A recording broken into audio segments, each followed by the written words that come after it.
everyone? Welcome to an all-new episode of the Loud Casa Talks. My name is Nate, and alongside is my good buddy Omid. How you doing, my friend?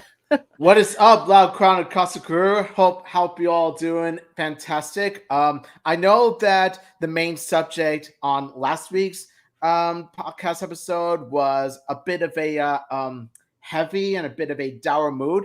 However, this time around, things will be much different, much more positive, much more upbeat, and yeah, let me tell you, I'm excited to talk about this. Yeah, I mean, there's a lot of things to talk about, especially when it comes to this important topic about how important these secondary characters are for Louds and Casagrandes. But you know what? We always want to start off with like what's been happening recently this time around. So, how's your week been, Omid? My week has been pretty good, especially this weekend. Last night I actually had the pleasure of watching the latest Pixar film, Turning Nice. Red. And spoiler alert, I absolutely love it. It's Okay. already one of my favorite Pixar films. So Love I it. still haven't seen it yet. I had a very busy weekend. I'll explain that later. But I know me and you and your friend, we have to like watch it all together. So that's why hopefully this week we could be able to actually watch Turning Red together. I've been hearing a lot of positive stuff from Twitter. So yeah, don't Definitely. spoil it for me now. Okay, no, I won't. Yeah. Spoiler alert, the girl turns into a giant red panda. There Okay, you go. yes, That's the we know spoiler. that. We all know that part, okay? But besides that, anything else cool that happened with you? Yes, I actually just hung out with a friend of mine. We went to this nice Thai restaurant. By the way, the Boon Choi's say hi. Oh my And god. also, we also walked around Maui Avenue for just a bit. And then I got home and I actually watched the charity live stream event hosted by Owl House creator Dana Terrace. Oh, that's That right. was really Because Dana fun. was promoting the heck out of the live stream. I remember because it was definitely something about Disney for sure, but that's more of a different topic we can discuss later. Yes, let's just get on point. Let's get on topic at hand, shall we? Yeah, I don't know what I want to bring up. Anyways, I mean, I wasn't able to see Dana's stream, but it seemed like everything was fun. It looked like she raised a lot of money. That tells you that there's a lot Yes, of fans.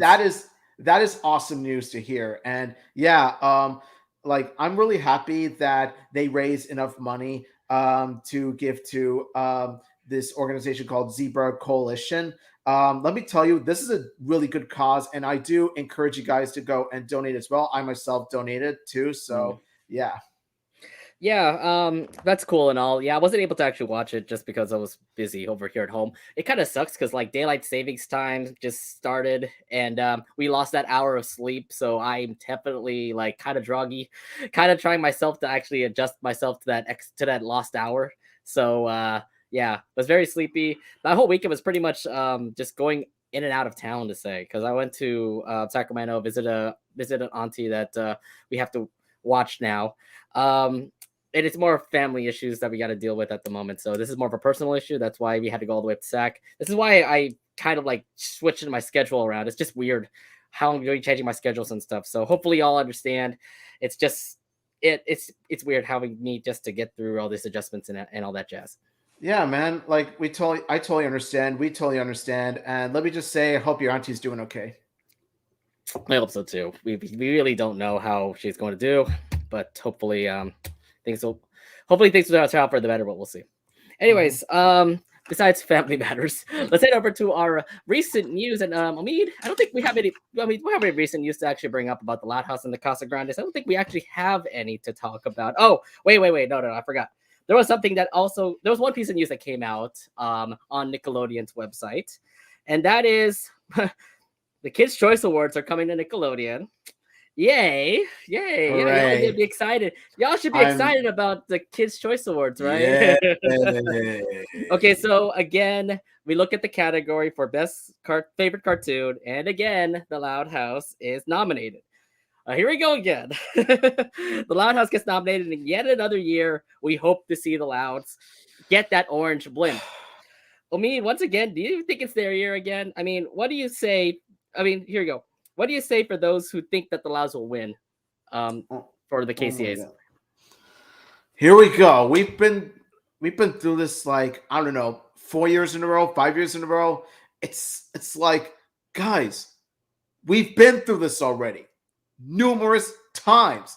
How many times are you going to keep your hopes up? how many times are you really going to take this Kids' Choice Award thing seriously when it was never meant to be taken seriously to begin with? And how many times is there going to be a rage bit? Is there going to be a huge thunderstorm right after, with Twitter blowing out of proportion like a bomb, with all the people saying, "Oh, curse the sponge! KCA, how dare you! Loud House should have won!" It's like, we've been through this already! Have we not learned anything? So it turns out the Loud House fandom learned nothing! Oh my god, it's just, I'm tired of having to go through this over and over. Like, okay, once or twice, it's understandable. It was fun to sort of like see this kind of thing go on once or twice. But when it's fourth and fifth time, it's like, come on, man. It's just, we've been through this. So it's getting old, past old. I know, it just feels like the yellow sponge will win again, and it just, okay, there's all of that one year that Avatar ended up winning, so it's like, okay, there's hope, but it just feels that it's always been the sponge that always keeps on winning, and we just hope that Loud House fans actually do come up and actually vote. But here's the thing now, I've gotten, it's been 5 or 6 years that I keep seeing the Louds keep getting nominated, and then they keep on losing. I just feel like it's gonna lose again. And if it wins, it's gonna shock everybody. I'm pretty sure the Sponge crowd was gonna be all like, "What the hell? Oh my god, we lost our streak if the Loud House wins. Oh my god!" And then the Loud crowd will go all crazy on Twitter and actually see them win. But I don't know. In a normal world, SpongeBob is gonna win every time in favorite cartoon, and then Loud House would just continue to be like the second place team. But I'm hoping again, like every year I always say this, I hope again the Loud House ends up winning, but I'm not getting my hopes up, guys. So Loud Crowd, please. I gave up on it a long time ago. Honestly, I don't care at this point. I stopped caring 2 years ago. Oh my god. I am not happy again. But the other thing too about this Kids' Choice Awards for favorite cartoon, I mean, there's other candidates there that are in there as well. I'm kind of saddened that there's no Disney Channel cartoons that were actually popped up in that favorite cartoon award. So I'm like, where's Owl House? Where's Amphibia? Where's Big City Greens? I'm guessing you don't care about Disney Channel. Honestly, Disney cartoons, like, now the modern Disney cartoons are way too good to be in KCA. So honestly, I think at this point the shows are better off without getting nominated. They're nominated for much better categories, like the Annie Awards. They're nominated for Annie Awards. So look, like cartoons have better awards than an Orange Blimp. I mean, look, Loud House ended up winning 2 Emmy Awards. Casagrandes won an Emmy Award. Those are the higher prestigious awards compared to, like, something like an Orange Blimp. This is just the kids trying to vote. The kids kind of like don't really know how to vote. They'll say like, "Oh, yellow sponge, vote for that." Exactly. But that's how it is. Kids' Choice Award. Okay, it's called Kids' Choice Awards. Okay, it's not called People's Choice Awards.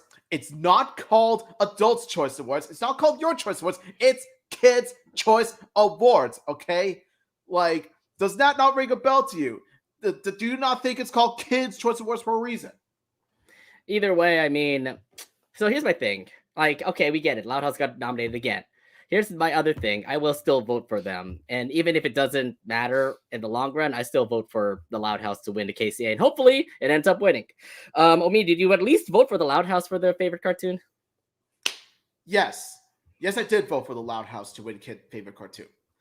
Even though my vote won't mean one-eyed Jack, and quite frankly, I don't care. Yes, I did vote for Loud House to win favorite cartoon. After all, have a heart, do your part. Even though your part won't have an effect on anything, given in how Spongelodian is completely biased towards their mascot. I'm just gonna say here that if you're watching or listening in as a Loud House fan or a Casagrandes fan, you should at least vote for the Loud House anyways. So, vote Loud House and just see what happens. Because, it kind of feels like the Crunchyroll Awards, for example. Like, Crunchyroll Awards always pick their properties to become best favorite anime to say. So, like, obviously when Nick has their Kids' Choice Awards, they always pick their cartoons to win the Kids' Choice Awards, but it's always against SpongeBob versus Loud House. So I'm like, what's the point? It's like, okay, I'll vote just to, show support, because, like this not only are we Loud House fans, but we're also have a podcast that's dedicated to the show, right? So yeah, of course we got to vote Yeah. just to show support. But honestly, my expectations of Loud House winning are like below 0%. It's like on the Wow. negatives. It's on I'll the just give negatives. my like 5% chance that it actually will win. So 5% is like you're way too confident, Nate. You're way too confident. What are you doing, man? I'm just saying, let the loud crowd do their part and actually vote for this KCA. And if it actually all works out in the end, then maybe they'll win. I don't know. I'm just putting my thoughts into that, and we'll see. Yeah, we'll see. But honestly, like I said, I don't have any high hopes for this at all. Like I don't even just having low hopes is way too much. Nice. Anyways, yeah, Loud House it's nominated for KCA again, and yep. Besides that, let's actually talk about the KCAs itself. It got details came out last Wednesday. The hosts are Miranda Cosgrove from iCarly and Rob Gronkowski, who plays for the Tampa Bay Buccaneers. And then they also had the nominees for the KCAs. Omi, did you see that list of nominees? And do you have any picks that you were actually voting for? Yes. Other than the Loud House, honestly, the only nominees I care about are Steph Curry, of course. Like Steph Curry is my boy. The Cobra Kai nominees and all the Spider-Man No Way Home nominees. But honestly, that's really about it. Like I said, I don't care about the KCs one little bit. But let's just say that I have shown at least a small smidge of an ounce of a care towards the dang award ceremony, then yes, the Loud House, Cobra Kai, Spider-Man No Way Home, and Steph Curry would be the ones that I would root for to take the orange blip. But like I said before, it's called Kids' Choice Awards. It's called kids for a reason, okay? Are we kids? No, we're grown adults. So, yeah. To say the least, I looked at all the nominees, and what matters for me is like video game, movie, and reality TV shows, that kind of stuff. But to be fair, I'm not watching this. I mean, yeah, I'm grown up. I don't understand who these people are. Like, I'm looking right now. Favorite male TV star. Who are these people? Like, who are these people? Who are they? Cooper Barnes, Luca. Who are these guys? Young Dylan. Yes, I know Young Dylan because yeah, he actually was part of the NFL thing. So, honestly, all these sort of things that are popping up, I can't see myself actually voting for them. So I'm not gonna put any vote. All I care about was the favorite cartoon. So that's why I voted for the win. 5% chance in my case, but it could beat all the odds. There are the odds out there, so I'm hoping that Loud House wins. And then for everything else, I don't care. So let it be. Also, another category that I care about winning, like I hope Mario Party Superstars wins favorite video game because I really love that game. I picked that too. I picked that too. Which, by the way, we need to play again. Probably this Wednesday if we can. So down. I'm so down for it, man. We need to redeem ourselves. Who won last time? Was it you? Yes. Yeah, you ended up winning. Okay, so you have to take the crown back from you. No, man, I don't see your name on it. I see my name on it. No, I'm gonna do something better. Hopefully, you can do better than last time. All right. All jokes aside, KCS are coming out on April 9th. So if you're into watching that, go ahead and watch that. But we'll just be sitting on the sidelines and just hoping that the Loud House actually wins. Exactly. Yeah, honestly. Like, we're not even going to watch 1 minute of it. We're just going to be, like, checking, like, social media, be like, okay, did Loud House or SpongeBob win yet? How did they announce favorite cartoon? Yeah, that's real about it. That's the most amount of attention we'll give to this dang ceremony. I think they pretty much like nail on the coffin there. All right. Enough of this small talk. Let's actually head over to our main subject of the day, which is hold on for a sec. Let's actually head over to our main subject of the Loud Casa Talks podcast, which is the importance of secondary characters. Now, look, we always talk about the Louds and the Casagrandes. They have their main strong points, they have their weak points. But the other thing, too, is that there are secondary characters in both shows that help support these characters and make them who they are. Like, the Lincoln Squad helping Lincoln out when it comes to his problems. Ronnie Ant Squad doing the same thing. But these secondary characters, if you've been noticing from the Loud House and the Casagrandes, they've been actually building up their own stories as well. Say, for example, like Stella having her own episode, or Liam and Rusty having their own episodes, or Zach having his own episodes. Sid and the Changs having their own episodes. So it feels like these secondary characters are actually having their own stories as well, which makes the show a whole lot more entertaining to watch. So tonight, we want to talk about these secondary characters, how they began when they first started in the Loud House, and how they're looking like when it comes to the future of the Loud House and the Casagrandes. So let's start off with the Loud House characters because there's a lot of secondary characters that got introduced back in 2016 because that's how the show started. So we'll start off with Lincoln Squad. And of course, Lincoln Squad has Clyde, Liam, Zach, Rusty, and Stella. I want to talk about Clyde McBride first because it feels that Clyde got introduced in season 1 as the best friend of Lincoln. And there have been some times where Clyde has had his own episodes, like his obsession with Lori. There's those Click and McCloud episodes. There's a lot of things that we can emphasize about Clyde McBride. And the thing is that the focus is more of him being a best friend to Lincoln.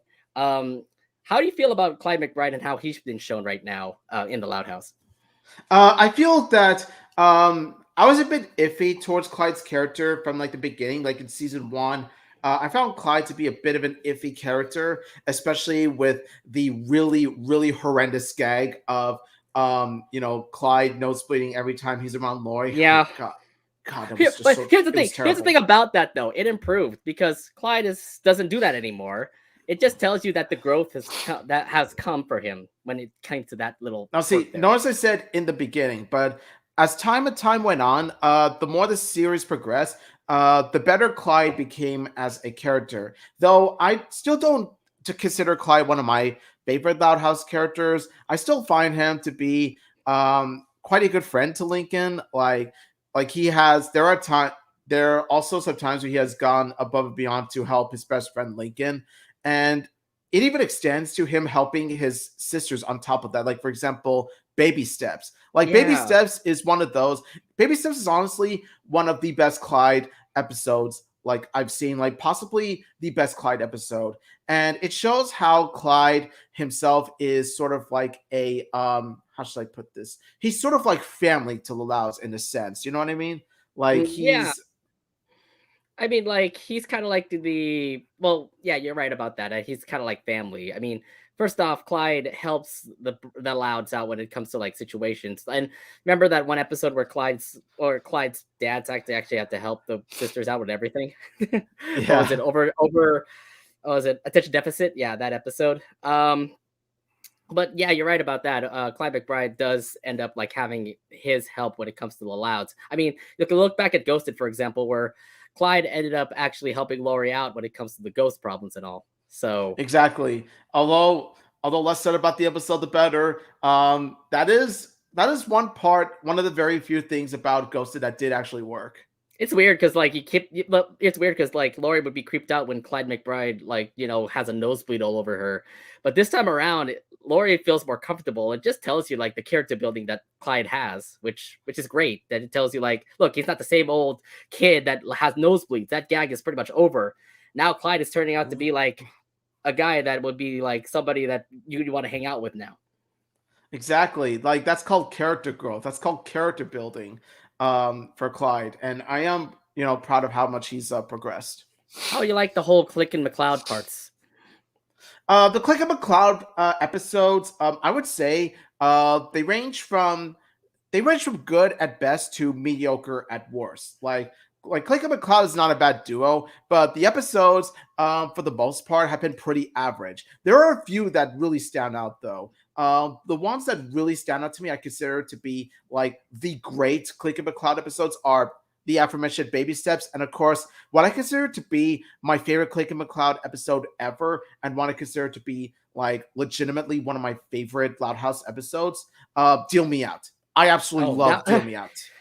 See, they have the Click and McCloud episodes are nice. I feel like in season 4, season 3 and 4, we keep on seeing more and more of them.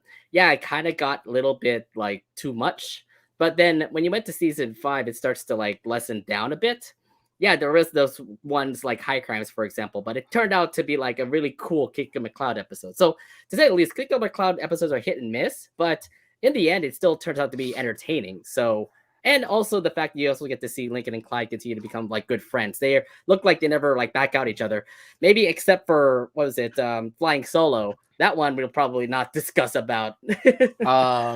Yeah. There's a reason why I didn't mention that episode when Yeah, discussing this certain I just felt like topic. that was out of I'll leave it at character for that. Clyde to actually like betray his best friend for a role in a singing gig. I'm like, what is wrong with you, Clyde? Yeah. Um, all I gotta say is that if you want to know our thoughts of Flying Solo, like check out our review that we did about a year ago or something like that. Yeah, that's all we're gonna say. Okay. How about Rusty Spokes? Because Rusty Spokes was weird. When we first saw him in Hand Me Downer, Rusty was a bully, wouldn't you agree? Like he was like a one guy who like thought he was mean to Lincoln Loud because of what, a lame bike. And look at him now. He's Yeah. actually part of the squad ever since season 1. So it's like, how did this change happen for Rusty? Yeah, I know. It's like when you first see Rusty, it's sort of a bad first impression of the guy because like Hand Me Downer introduced Rusty as part of a bike game that teased Lincoln for his bike. So we never thought that Rusty would come so far from being like a bully to Lincoln to being an actual legit friend to him. Especially like in future episodes where like honestly, season 1 is where we see Rusty as a background character, and then as time and time progresses, especially starting mid season 2, we see Rusty as a legit friend to Lincoln, part of Lincoln's friend group. So I like that sort of character progression for Rusty, even though I like with Clyde, I don't consider him one of my favorite Loud House characters, but it's nice to see how far he's come. Like when you look at Hand Me Downer, especially now, you think to yourself, yeah, Rusty, we hated you, but then in a way, when you look at this, you're sort of proud of him for how far he's come as a character now. One thing I just wanted to say for the Loud crowd: how did you actually shift Rusty from a mean guy for Lincoln to a person that ended up being a great friend to Lincoln? This is weird. Like after 1 episode, he switches from a bully to a friend. How did that happen? Please explain, if you can. Is it just a one shift that Rusty ended up becoming a great friend to Lincoln? This doesn't make any sense. Just explain that to me, and then we'll continue on from there. Either way, Rusty's a great friend for Lincoln. Now, definitely one of my favorite characters. I'll continue to brag more, but I'm not going to spend a lot. I was going to spend 30 minutes on this, but I'll not. So, Stella Zhao, she definitely broke barriers. First off, she's a girl. She's in Lincoln's group. And, she got introduced in season 3, and she's still in the group ever since, which means that continuity is still playing for her. So, how did you like the fact that Stella broke barriers technically when she broke the whole continuity like streak and actually stayed in Lincoln's squad and became like one of everybody's favorite characters in the Loud House? Stella! Okay, I'm done. So anyway, Stella. Yeah, this is actually, I will say this. Out of all of Lincoln's friends, Stella is definitely my favorite of Lincoln's friends. For sure. I'm with you all the way.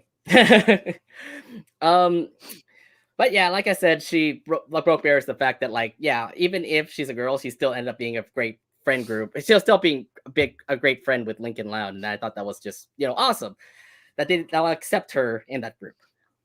Yeah, honestly, I will say this. Like Stella's character progression is just so amazing. How she goes to being the girl that Lincoln tries to impress in white hair. Like in that episode, we rarely see her. The only thing that we see of Stella is just the yellow bow, and that's it. And then in the next episode, Be Still in My Heart, that's when we fully see Stella's character design. And then they get rid of the yellow bow. So she's not, just, a one-off character. She like in this, she plays a legitimate role. She plays a legitimate role in being the girl that the boys tried to make their girlfriend, but then at the end, oh god, that episode where they all simp for Stella. And hey, you I know, shut up. What about sipping with Stella? You shut your mouth. and then at the end. And at the end, they come to learn an important lesson, which, by the way, I think it's one of the most important lessons in real life. In that, like, just because, just because there's this girl that's really friendly with you that likes you, doesn't mean she likes you. That doesn't mean you can still be friends. Like, platonic wise without having to have a relationship with them just because they're a different gender. I really like that message. It's a really mature message.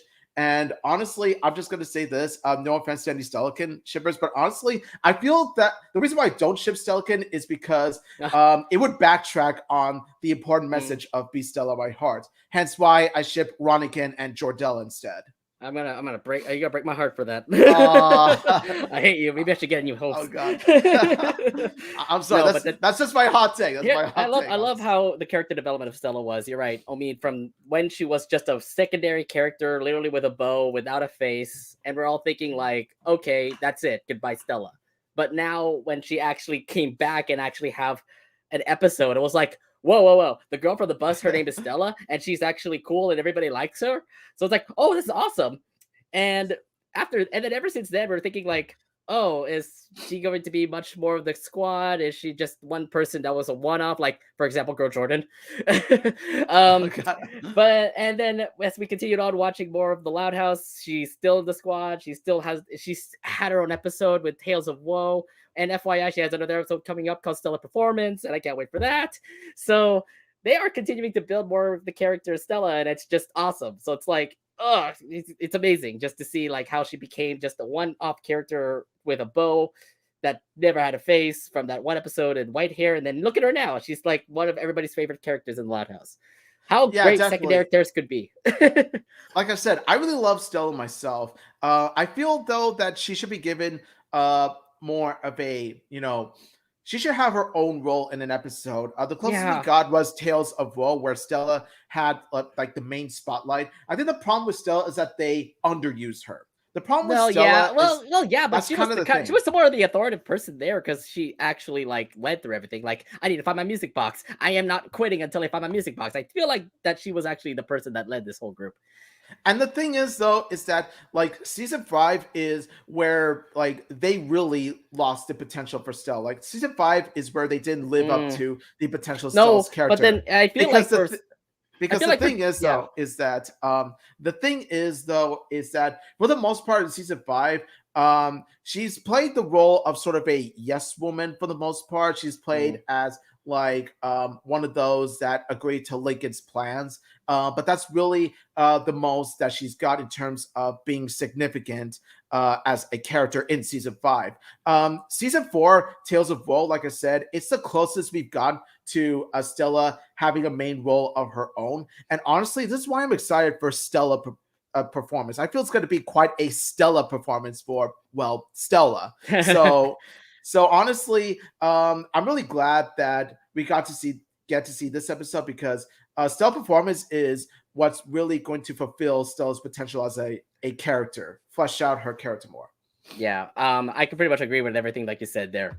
And then there's also Liam and Zach, which by the way, they did have their own episodes. Liam is a sports athlete. Looks like he can like throw a baseball. Zach is also into aliens like his mom and dad. Anything else I want to bring up with Liam and Zach? Because they are secondary characters to Lincoln Squad. And they don't really have much to say, but we already kind of got an idea of like who they are. Yeah, honestly, it's pretty funny how like Zach and Rusty are best friends. Look at how the best was won. Yet I don't see the bromance chemistry that Click and McCloud have. That just doesn't click with me. And especially when you consider the fact that Zach wasn't even part of the bike gang in Hand-Me-Downers. So back in Hand-Me-Downer, back in Rusty's first appearance, he had nothing to do with Zach. So I'm just wondering, okay, how did they suddenly click? How did they become their own Click and McCloud duo?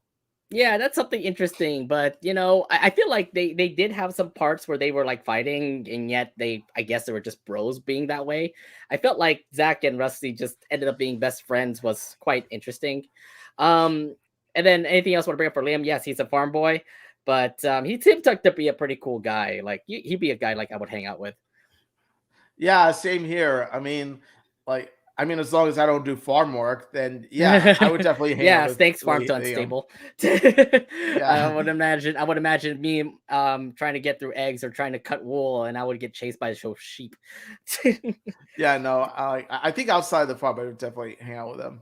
Yeah, but to say the least, Lincoln Squad, I mean, I felt like we had so much emphasis on them in season 5. We have a whole lot of understanding what's going on with this squad.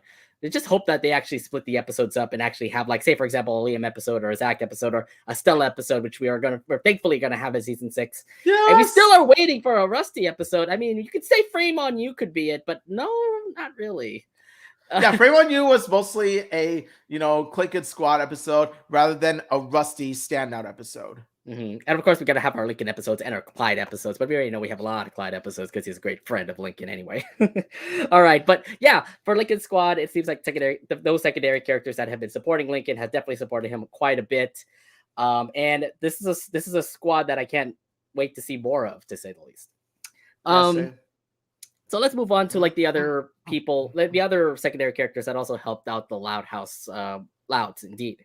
We'll start off from the oldest all the way down to the youngest. Obviously, go to my favorite character, Lori Loud. Now, she doesn't really have much secondary characters, unfortunately. You may consider Becky, you may consider Whitney, you may consider Dana, but you don't ever see a lot of focus about those characters, unfortunately. But there's only one person that actually was important to Lori, and that's Carol Pingree. I felt that when Lori and Carol actually make amends, I thought that was absolutely very important. Omid, when you saw Carol and Lori actually like became BFFs, what are your thoughts on that? Honestly, my thoughts are like I was happy that Lori and Carol made things up, and they become their own like set of BFFs. I thought that was really good, and also like I also like how Carol took place just like this senior episode where like Lori drags Carol and was it Josh, the other guy? Like I don't know. I think so. I don't know why this other guy was there. Like he didn't really stand all that much. But we don't know. But then the only thing about this guy was that he only appeared one episode. So it's like, okay, maybe after this you're gone. And yeah, to be fair, you're gone. I think it should have been just Lori and Carol alone, but that's just me. Well, the other thing too is that Lori needed more friends, I guess, and I guess Josh in this case, we'll call him Josh. I forgot his name. We'll call Josh would just hang out with them, and they're part of the golf team. So that's something. It can't just be all about Lori and Carol. Maybe there's another chance for them. Yeah. Like tell to all the Carol Lori shippers out there. I know. Like there's a lot of them out there. And to be fair, they are absolute awesome friends. It's just great how a rivalry that started from season 1, because you get to see Carol in season 1. And you get to see like how Lori hated Carol, and we never get it picked up until season 3. So I'm guessing that rivalry continued on from first, second, and third season.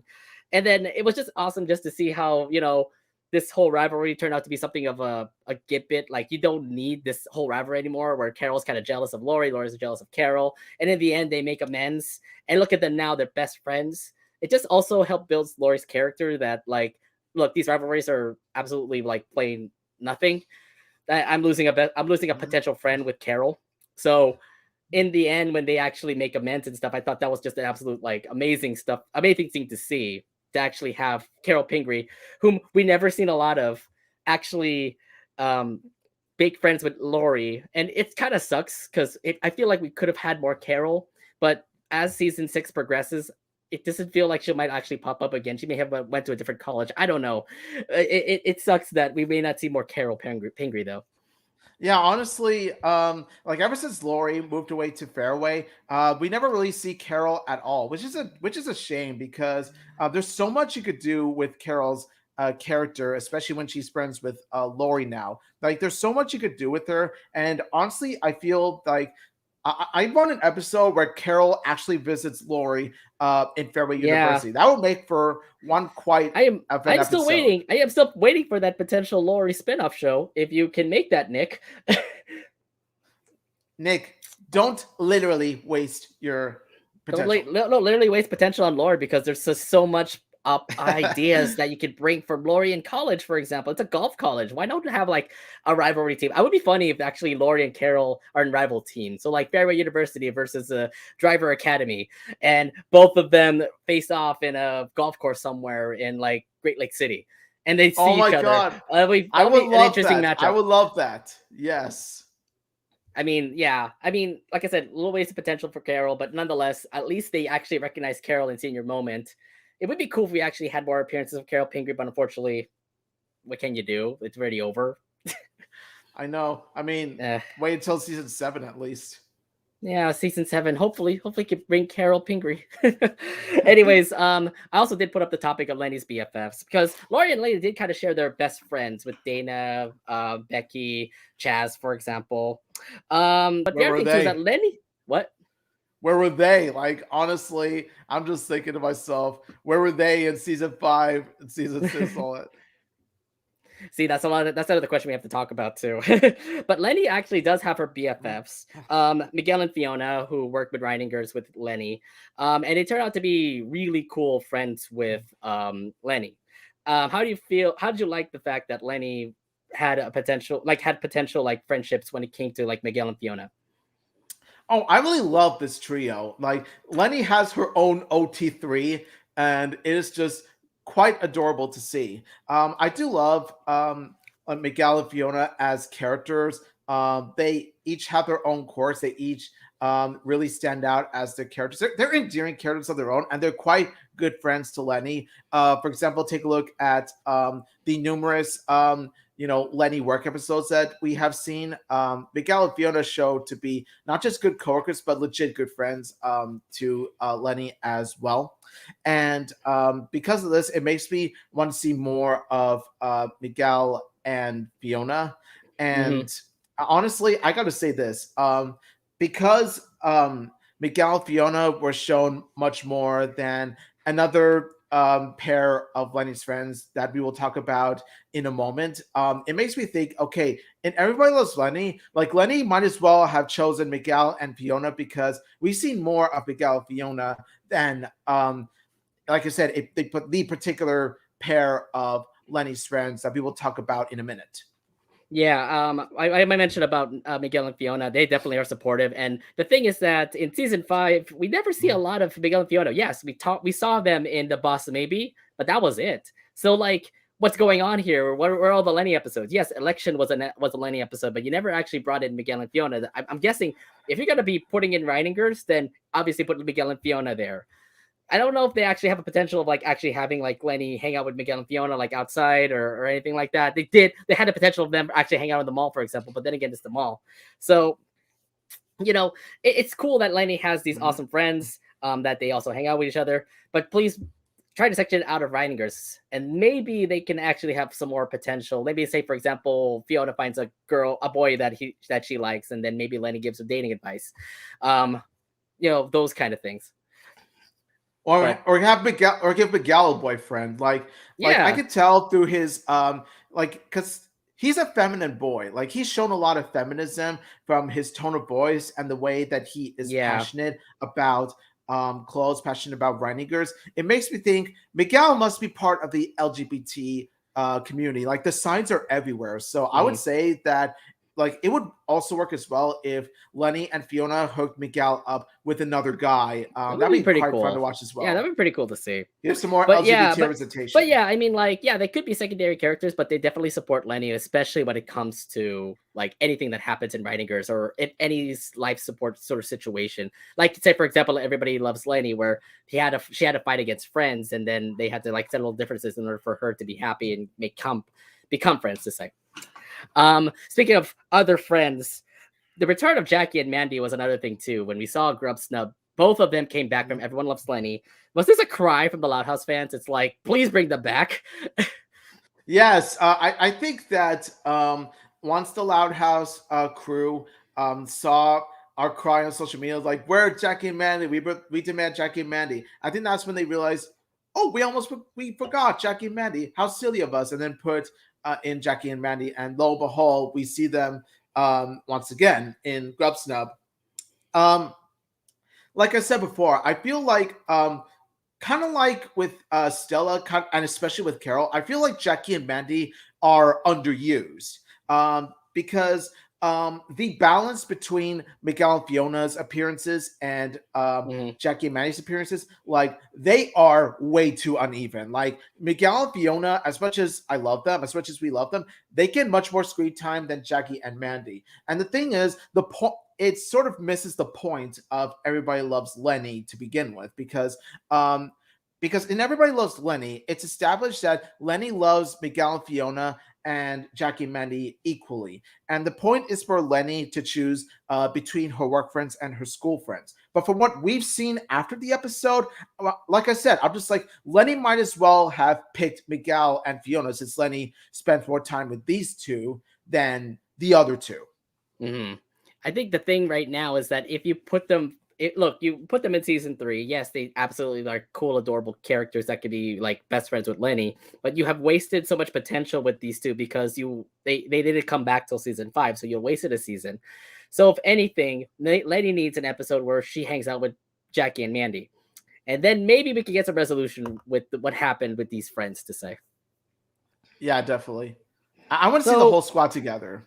Yeah, I can the whole squad. I can totally definitely see this whole squad together. It's just more like, we want more Jackie and Mandy. We need more Jackie and Mandy, and hopefully they actually do that, because they definitely are a huge support to Lenny, and they, even if they only showed up once in Everyone Loves Lenny, that wasn't that. I mean, yeah, they're absolutely like cool as great girlfriends, but they need to get more emphasis on like how they became like awesome friends. Maybe like makeup advice or hangouts, sleepovers, that kind of thing. Maybe they'll do that, so that we can actually get more emphasis on Jackie and Mandy.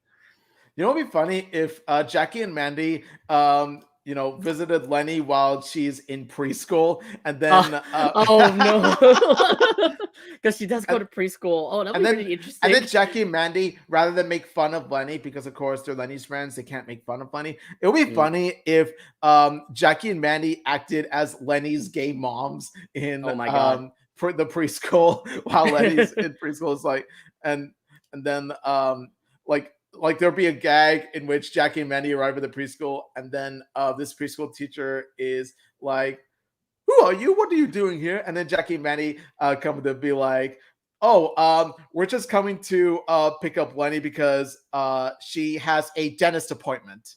Okay.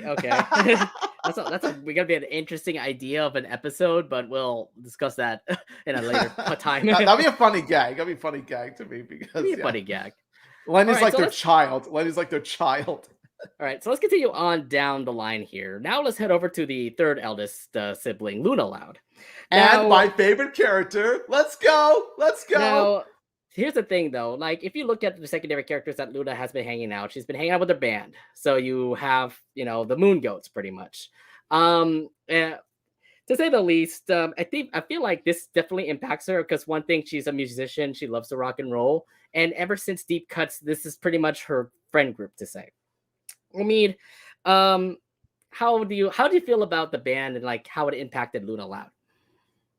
Okay, now, like, in order to talk about the band, I need to talk about one essential character in this in the entire group. Now, of course, as a group, as a band, I love them all together. I really do love the Moon Goats. But one character that I want to talk about in particular is Sam Sharp. Of course you would bring it up. Yes! Of course you would bring him up. Yes, let me tell you, out of all the secondary characters, Sam Sharp is the one I'm most hyped to talk about, because she is my favorite secondary character, if you couldn't tell already. Yeah. Sam Sharp is the goat, the Moon Goat. And I'm not talking about the pet from her animal shelter. Honestly, the more I see Sam, especially with Luna, the more I just adore her as a whole. And I do like the fact that outside of Luna, we even see Sam Sharp stand as her own character, with the way she loves animals, as hinted in Racing Hearts, and especially in Animal House, where she is shown in the animal shelter to help out Lana in terms of her having to say goodbye to the animals she loves. So yes, I absolutely love Sam Sharp. I stand Sam Sharp. I want more Sam Sharp.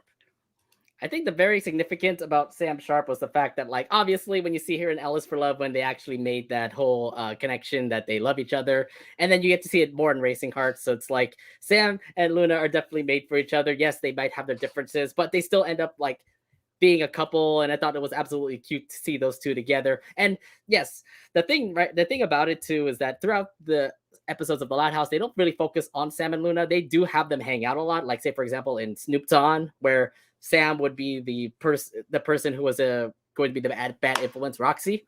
Yeah. Yes. That was And then of brilliant, course, by the way. and then of Brilliant. course in the nick of time, where you also get to see like Luna have a dilemma where she and Sam needed to like hang out more, or like see a mixed swagger concert together, but Luna's mixed swagger, so it's like, oof. Yeah, in the Yeah. nick of time. That was a standout episode as well.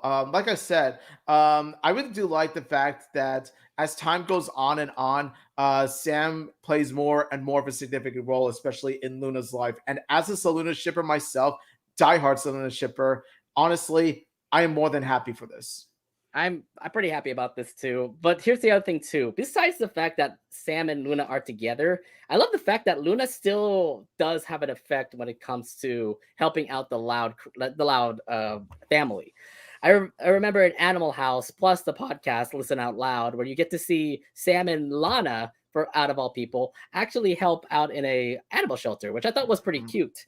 It definitely kind of tells you that Sam, besides the fact that she's also Luna's girlfriend, that she also does other things as well, and also is supportive to other Louds. And that, I think, just tells you, like, look, you can't just focus on Sam being just the rock star, Luna's girlfriend, or anything like that. She also does support the other Louds as well when it comes to their problems, which I thought was also pretty cool. It's like more character building and more significance of like what she can do in the family, to say.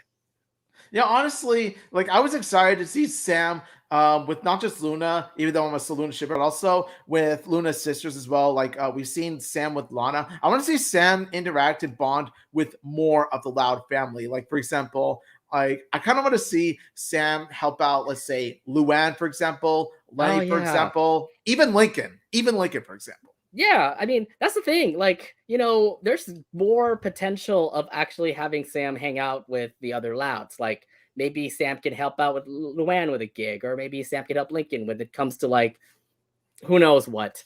To say the least, though, it's interesting that Sam could be a part of the family, and it kind of makes sense considering that Sam is now Luna's girlfriend, and things can Yes. go potentially well, that she could be incorporated with the family and to actually help out the family when it comes to their needs. We want more Sam. Give us more Sam. Have Saluna be on a double date with Luanny. Oh my god, that'll be great. Speaking of Luann, by the way, now when we look at Luann's list of friends, we don't really have a lot to say. Maybe you could probably bring up the theater. Yeah, she mostly hangs out with the Yeah. theater crew, and of course Benny Stein. But let's actually talk about the crew, the whole theater crew that she has. Would you consider the drama club her friends? I would say they are, but at the same time, we haven't seen much of them, unfortunately. Not nearly as much as we have seen Lincoln's friends, Lucy's friends, or even Lynn's friends. They're honestly just there as background characters whenever Luann has a school episode and nothing more. And honestly, it's quite a shame because, oh, excuse me, as someone who has been experienced with theater for years, there's a huge part of me that wants these kids to have legitimate roles in this series. Not just to serve in the background, but also come to the foreground as well. Like, let them shine as much as the other friend groups that I just mentioned. Because honestly, I do see the potential with each and every character in Luann's drama club group. I think that one episode, Director's Rut, kind of like shows that Luann can start to, be more assertive and more authoritative when it comes to the theater club.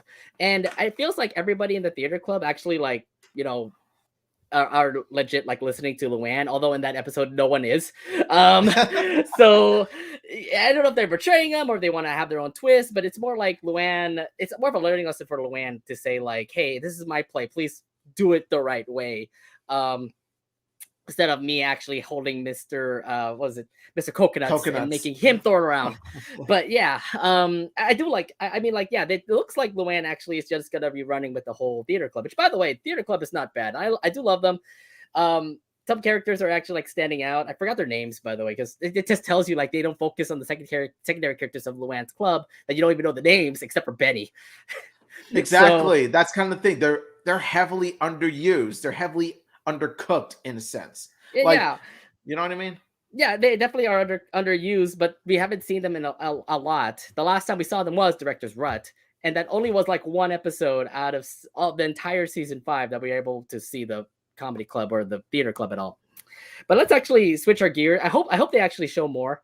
of the theater club in season 6, so we can actually get like a full understanding like who these characters are and why they are really loved to associate with Luann to say. Let's move over to Benny now, because Benny's obviously Luann's boyfriend and such a support for Luann. Although to be fair, we have not seen a lot about Benny and Luann to say the least. Last time we actually saw something of a potential between these two was back to Pimple Plant. What has been okay? So I want to ask you, Omid, what has Benny impressed you the most as Luann's boyfriend? I think what really impressed me the most is just Benny's good nature, just like wholeheartedly good nature that he has to him. From his tone, from his voice, like he has such a kind voice. Like he has such this, very nice presence to, especially when it comes to Luann, because you could tell by the fact that he enjoys her company. He even enjoys. I think he's one of the few characters that legitimately enjoys her cringy puns. And um, like there have been a few times where, like, when Luann thinks that Benny won't like her because of a certain like aspect of her, for example, like she has a huge pimple in Pimple Plant. Benny Mhm. honestly doesn't care, like pimple or not. He loves Luann for who she is. He loves hanging around with Luann, no matter what. So that really does tell you that Luann has got herself a keeper. And Luann, don't you let go of that boy, okay? Benny is a good boy. Now, my thing is though, when I saw them actually like become together over at Stage Plight, it just feels like, look, Benny loved like Luann too. Luann liked Benny as well. It's just the way that they try to express each other, and it turned out to be like a whole misconfusion. In the end, though, they actually had to have their puppets actually say like, "Hey, Benny likes Luann. Luann likes Benny." And they ended up kissing at the end. So, nonetheless, it was weird how the puppets ended up actually making them hook up. And Yeah. I think, and I like the fact that in their first date in a pimple plan, Luann had a pimple, and Benny like took like he doesn't care about looks or anything like that. I know that for girls, like a pimple could like be a throw out for a guy. It's like, oh my god, you have a very big zit, get away from me, or something like that.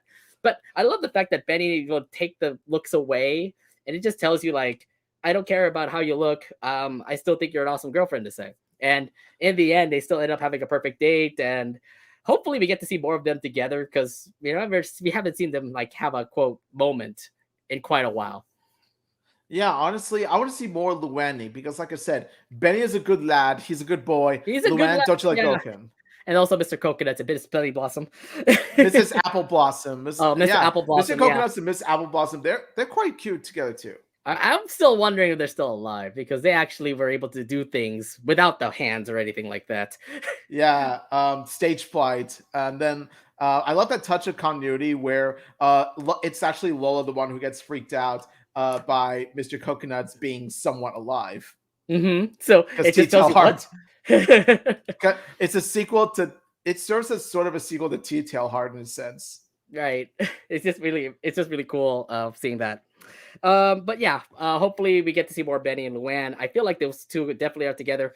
And like I said, the whole theater group, they look like a fun group. Just the whole fact that the Loud crew needs to probably get some more episodes of them, and maybe we can actually love them more. But yeah, Exactly. emphasis secondary characters, because they actually help the Loud House characters become, amazing. Look at Benny. Look at what he did to Luann. So let's go down the list. We go straight to Lynn.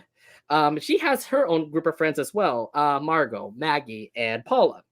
Now it's interesting how Lynn ended up becoming like friends with all of them. I just feel like they just popped up and became her friends. I know Margot and Lynn were a thing ever since season 2, but Paula came in also. Same with Maggie. Um, how do you? What was? I mean, sorry. How do you like this whole group of friends that Lynn has?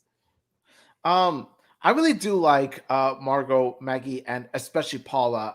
Paula is definitely my favorite of Lynn's friends. They do help support Lynn, like pretty much be like her teammates. Like they serve as, how to say, like they're a whole team, and Lynn is the captain of the team, and the other three are there as her teammates. They're here to help, build the team. And so, yeah, I really do like the chemistry that each of them have. I would say that we need more of Maggie because we haven't gotten much of Maggie in comparison to the other two of Lynn's friends. I feel like for like Margot, she started off in season 2, just started thinking about like going to the bathroom. I remember that one episode. It was an intern for the worst. Um, Yeah. Yeah, that was the only time we actually saw Margot, and then we get to see more emphasis on Margot, especially in what was it? It was that soccer episode. I forgot.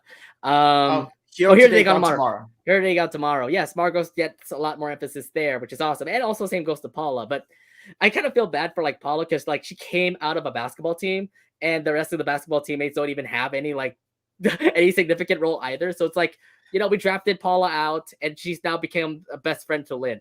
What happened to the rest of the basketball teammates? I guess. I know, right? That's so weird. Yeah, I think it's because they've handpicked Paula because of two reasons. One, she's voiced by Cree Summer, and two, I think it's more of like disability representation. there you go. Yeah, that could be it too.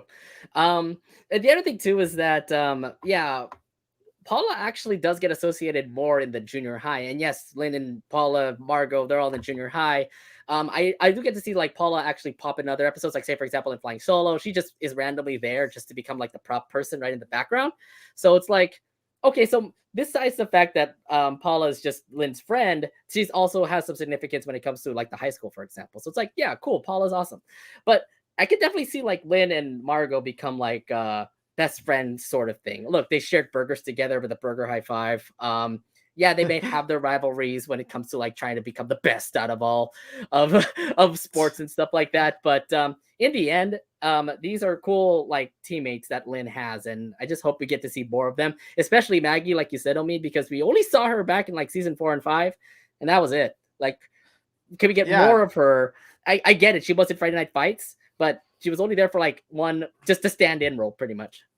Yeah, that's kind of the thing. Maggie doesn't really get much in comparison to the other three, like I said. So honestly, here's hoping that the writers fulfill Maggie's potential as a character. Yeah, but like I said, they look like they were going to be a good group of friends for Lynn and help Lynn's character when it comes to like sports and stuff, because they look like they're an amazing group of teammates that can help Lynn out when it comes to sports things. If you go down the line again, we'll head over to Lucy and her friends, and you already know her friends pretty much. It's pretty much the Morticians Club. So you know the Morticians Club. It's pretty much all those goth kids. How where's the episode? How do you think they have greatly helped Lucy Loud when it comes to her character and all? I feel that the Morticians Club really does help flesh Lucy's character because, in a way, like Lucy serves as the Morticians Club's own Lincoln, where like Lincoln's sort of like the main leader of his own friend squad. Lucy plays a similar role to being sort of like the main leader, well, actually co-main leader of the Morticians Club, Haikyuu being the other leader. And let me tell you, she posted off quite well. Now, in terms of they really do help give Lucy more episodes to work with.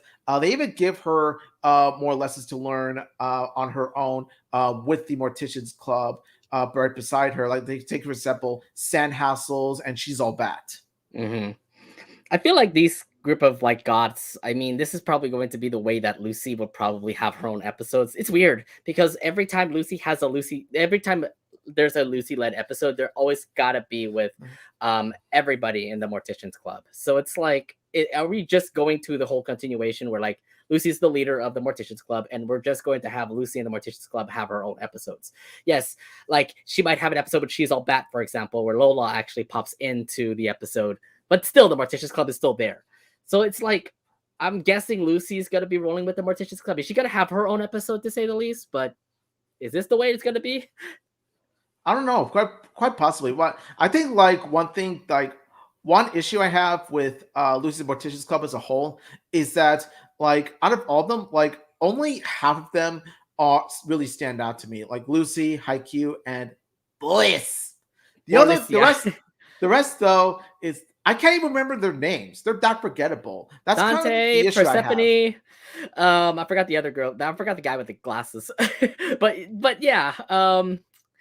They give me. I think what's going on here is that the Loud crew is just trying to make sure, like, hey, Lucy has a group of gods. Remember their name. That's why we're making you have more episodes of them. You already know Haiku. Exactly. You already know Haiku from season 1, okay? So We what already about we already know yeah. Haikyuu. We already know Boris. We barely know the other three of Lucy's, Morticians Club friend group. So honestly, if there's anything to go by in future Lucy episodes, please give us more episodes in which we flesh out the rest of the Morticians Club. Right. Oh, it's Morpheus. That's the name. I forgot about that. All right. Oh, all right. So yeah, I feel like the continuity here with Lucy is that she's probably going to be with her mortician's friends. If it does come to a part where like Lucy has to like fend on her own when it comes to her problems, maybe have a little bit of the mortician's club at the same time. Maybe other groups can also help in to help Lucy when it comes there. To times there and there to say the least. But yeah, I actually do love the mortician's club. They look pretty cool. I guess when it comes to like goth episodes, they're gonna bring in Lucy and the Morticians Club. Yeah. But yeah, let's continue on down the line. There's also Lana, which, by the way, there's a big question about Lana. Did she actually have any friends? Because it feels like Lana, throughout the whole seasons, really didn't have any. Would you agree, Omid? I mean, the only friends that we have seen, Lana, like only personal friends that we've seen, human friends, mind you. I think the only really close friends that Lana has are her animal friends, but that's really about it. We don't really see much of her human friends. The closest we've seen is um oh, what was it? What was it? The one episode in season 1. Season 1. That's actually one of my it's actually one of my favorite episodes of season 1. You know what I mean? And what was that one? I forgot about that one. Maybe somebody it's from actually the it's actually Cover Girls. It's actually Cover Girls. I just remember at the top of my head. So like the closest we've seen of Lana's human friends is in Cover Girls, and even at that, it was just like 1 or 2 seconds of them, and it's when they pretty much banned Lana from joining them in the mud because she was wearing Lenny's clothes. Yeah, that's right. I forgot about that. But that was it. We never see them again, to say the least. But here's another thing too. There was actually one human friend. I don't even know if it's called a friend or acquaintance to say, but she always loved Bobby Fletcher, and we do see her pop up there, and there. How impactful was Bobby Fletcher to Lana in this case? I feel she had quite an impact on Lana's character. Starting in Snow Way Out, you could tell that Bobby Fletcher is a really cool girl, really cool hero for Lana, and I do like how they it's a start of Lana and Bobby Fletcher's sort of like mentor apprenticeship that we hope to see soon. I actually want to see Lana. You know what's crazy? We've actually seen Lana working with for Bobby Fletcher in the Loud House movie. And in Snow Way Out, Bobby Fletcher says that, once Lana turns 18, then she'll work for her. But she already worked for her anyway. So I'm just like, continuity error. Yeah. So where's the continuity error? So hopefully in season 6 we get to see an episode where like Lana actually works for Bobby's pit crew, and then that makes the continuity work from the Loud House movie itself. Nate, I'm just gonna say this. I'm gonna say the line. You ready? What? To quote Sonny, continuity. What's that? Okay, I need Sonny here. You said that Lana could work for you when she was 18. Yeah, she's working for you anyway at she's working when she's like 7. She's working when she's 7 right now. She's too young to work for you. What's going on here? So what's going on here? We know that Lana is quite the mechanic herself at a young age, so you know what? I can forgive that. Yeah, well, let's see what happens. Maybe there will be an episode where we get to see Lana actually work for Bobby Fletcher. And then there's the whole continuity issue that actually gets fixed. We'll see. Yeah. But yeah, I just feel so sad for Lana, because it feels like Lana just hangs out with her animals than like have human friends. So it's like, I guess we could put Hops as a secondary character, maybe. We can have like some of the other animals that Lana have as secondary characters, but they don't become like secondary characters to say, right? Exactly. That's kind of the thing. Like we want to see more of Lana's human friends. Like I want to see an episode where Lana befriends another human friend who loves animals. I was thinking maybe that one. I was just thinking maybe in A Mud Above where she actually met up with that one girl, St. Clair. I forgot her name. That would have been a good potential, but nonetheless, you ended up being rivals at the end. Yeah, you talking about that one preppy girl? Yeah, the one preppy girl in the mud above. Remember when they had to make Charles all like Yeah, no, fancy get up? it's highly doubtful. Honestly, it's highly doubtful. Nonetheless, I mean, there was potential for Lana to have human friends. I'm guessing, like, the way that I'm seeing it right now, it feels like if Lana was going to get like those human friends, she'll probably be with Bobby Fletcher and that pit crew. But besides that, I can only see like secondary characters being like Hops, Charles, Walt, um, those animals that are pretty much there for Lana. And if that's the case, then I'm like, okay, not really secondary characters to say, but maybe they that support Lana. I mean, they did help support Lana. Say, remember Training Day, for example. The Yeah, animals did help them. I mean, would you consider them as secondary characters that actually help Lana? It kind of feels that way. I would say that I would count the animal characters too, as long as they play a significant role in the Lana episodes. And like Frog Wild, for example, Hoppy, like Hops and the other frogs in Frog Wild do play a significant role in Frog Wild. So yes, I would definitely count the animal friends as well, and also Animal House. Well, You know Animal that House pretty much speaks for itself. It speaks for it for itself. herself, yeah. But yeah, that's all we could say about for Lana and her friends. I'm guessing it's more for animals compared to like what humans are for Lana. But let's actually move to her twin sister Lola now. Now, Lola is kind of an interesting story. Um she started off with just having the glam and glory of just the kinder of just pretty much her whole elementary school. But she started to actually get close to a couple of friends. Do you remember Melly Ramos? Do you remember Cricket Van Doren? It feels like those two are definitely going to be huge friends for Lola if they continue on with that route. How impressed are you seeing Lola with friends like these? I was very impressed, honestly. Like in the early seasons of Loud House, we don't really see Lola have any close friends because, well, for obvious reasons, her high Yeah. temper, her bratty attitude. But then as time went on, like we've seen Lola, like ever since Community Service, we know, like we find out that Lola is actually much more popular than we thought. Like Lola is actually quite a popular girl, and because of this, she helps take a striker like Millie Ramos under her wing, like teach her to be more social, and it worked at the end. So Lola and Millie are considered to be close friends at the end of the episode. Um, the same applies, though a different route with her friendship with Cricket Van Doren. Bingo bango. No, not that cricket, not No, that not that cricket. cricket. We're talking about Cricket Van Doren, the French girl cricket. So we've seen how preppy and sophisticated then Cricket is, even more so than Lola. And because of this, she tries so hard to get Cricket to like her, and she feels that the only way to get Cricket to like her is if she pretends that she comes from a sophisticated family herself. But then at the end, it's revealed that Cricket likes Lola for who she is, not the type of family she has. So because of this, they become good friends to the end. And so my dream Lola episode is this: have Lola have her own OT3 with Millie and Cricket. Have all three of them hang out together. My thing right now is that Lola had the potential of actually getting those friends. Remember, what was it, Gown and Out, where she actually met up with those three like really preppy girls that are already like very like popular pageant girls to say. There could have been a chance where we actually get to see that. And also, FYI, there also was a comic where we actually get see those three girls in Gown and Out, and they actually help Lola out when it comes to like something disastrous from Lindsay Sweetwater, which by the way we never seen it in the Loud House, by the way. Um, but this is a start of something new, which I thought was something amazing to see Lola actually start building up friendships, which we never see back in season 1, 2, and 3. We get to see season 4 where we get to see Melly Ramos, where she starts having her own like session with Melly, and she became popular. She became like a very popular girl, not really a popular girl, but more like a pretty girl from Lola's like looks and everything. But she also learns the lesson, like it's not all about the looks, it's all about the friendships that you make with Melly. And then they also with Cricket Van Doren, where like, yeah, Cricket's a very popular girl, but of course Lola wants to impress her the most, not becoming into a family where it's all crazy and stuff like that.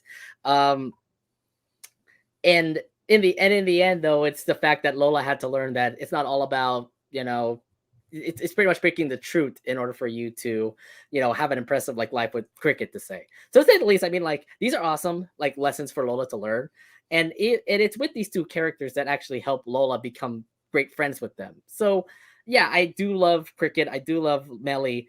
It just helped Lola become a better character to say if you watch both episodes. It just tells you Lola's improving. She's growing up from a 7 year old brat, from a brat to a 7 year old that actually was going to start making like very close friends. And hopefully we get to see them again later on, like as they continue on. We did get to see Melly though, in the last episode, in the last new episode. That's what I like about Billy and Cricket is that they both, in their own way, help Lola grow as a person. Like it's not just her Lola's family that help contribute to Lola's growth; it's also her personal close friends that do this as well. Yeah, exactly. So either way, I mean, good for Lola to actually make these friends, and it feels like they're going to be a positive influence for her if we get to see another Lola episode and hopefully get to see them again. Definitely. Now let's move over to the other Loud that's also lower than Lola, Lisa Loud. Now, look, Lisa doesn't really have much friends. The only time we actually get to see Lola have friends was actually friend or foe. Do you remember Darcy Helmendollar? Yeah, but that's her only friend. But I feel like it's like the best of both worlds. You get to see Lisa, who's pretty much a smart person, but you also get to see Darcy, who's a kindergartner. You know, one has a kindergarten brain, one's a gifted child. It's like either way, the best of both worlds ended up actually becoming great friends together. Um, how much of an impact was for Lisa when she friended Darcy Helmendollar? I felt Darcy had quite an impact on Lisa's character in Friend or Foe because Darcy was one of the first in her kindergarten class, or at least the school as a whole, to show Lisa that there's more to school life than just getting high excellent grades and all that stuff. It's also the bonds you pretty much make at school. It's the friends that you make. Like it's social life that really matters as well when it comes to your school life. So honestly, I do love the touching friendship that Lisa and Darcy do share in the episode, and also especially considering the fact that these are two completely different kindergarten girls. And honestly, it was really disheartening for me to see that after Friend of Foe, she never really got much of a role after that. Like she's gotten like a background or non-speaking role in Hmm. Frenzy and School of Shock. That's about it. In School of Shock, she did have like a significant role, but you Not did get really. this. Not as Lisa's friend No, though. I mean, yeah, she did help like mention stuff to Lisa, but yeah, you're right. There's not the whole connection between Darcy and Lisa here. I mean, you get to see them partially. Like remember Racing Hearts, where they actually worked partners together, and in the whole Royal Woods game that they were doing.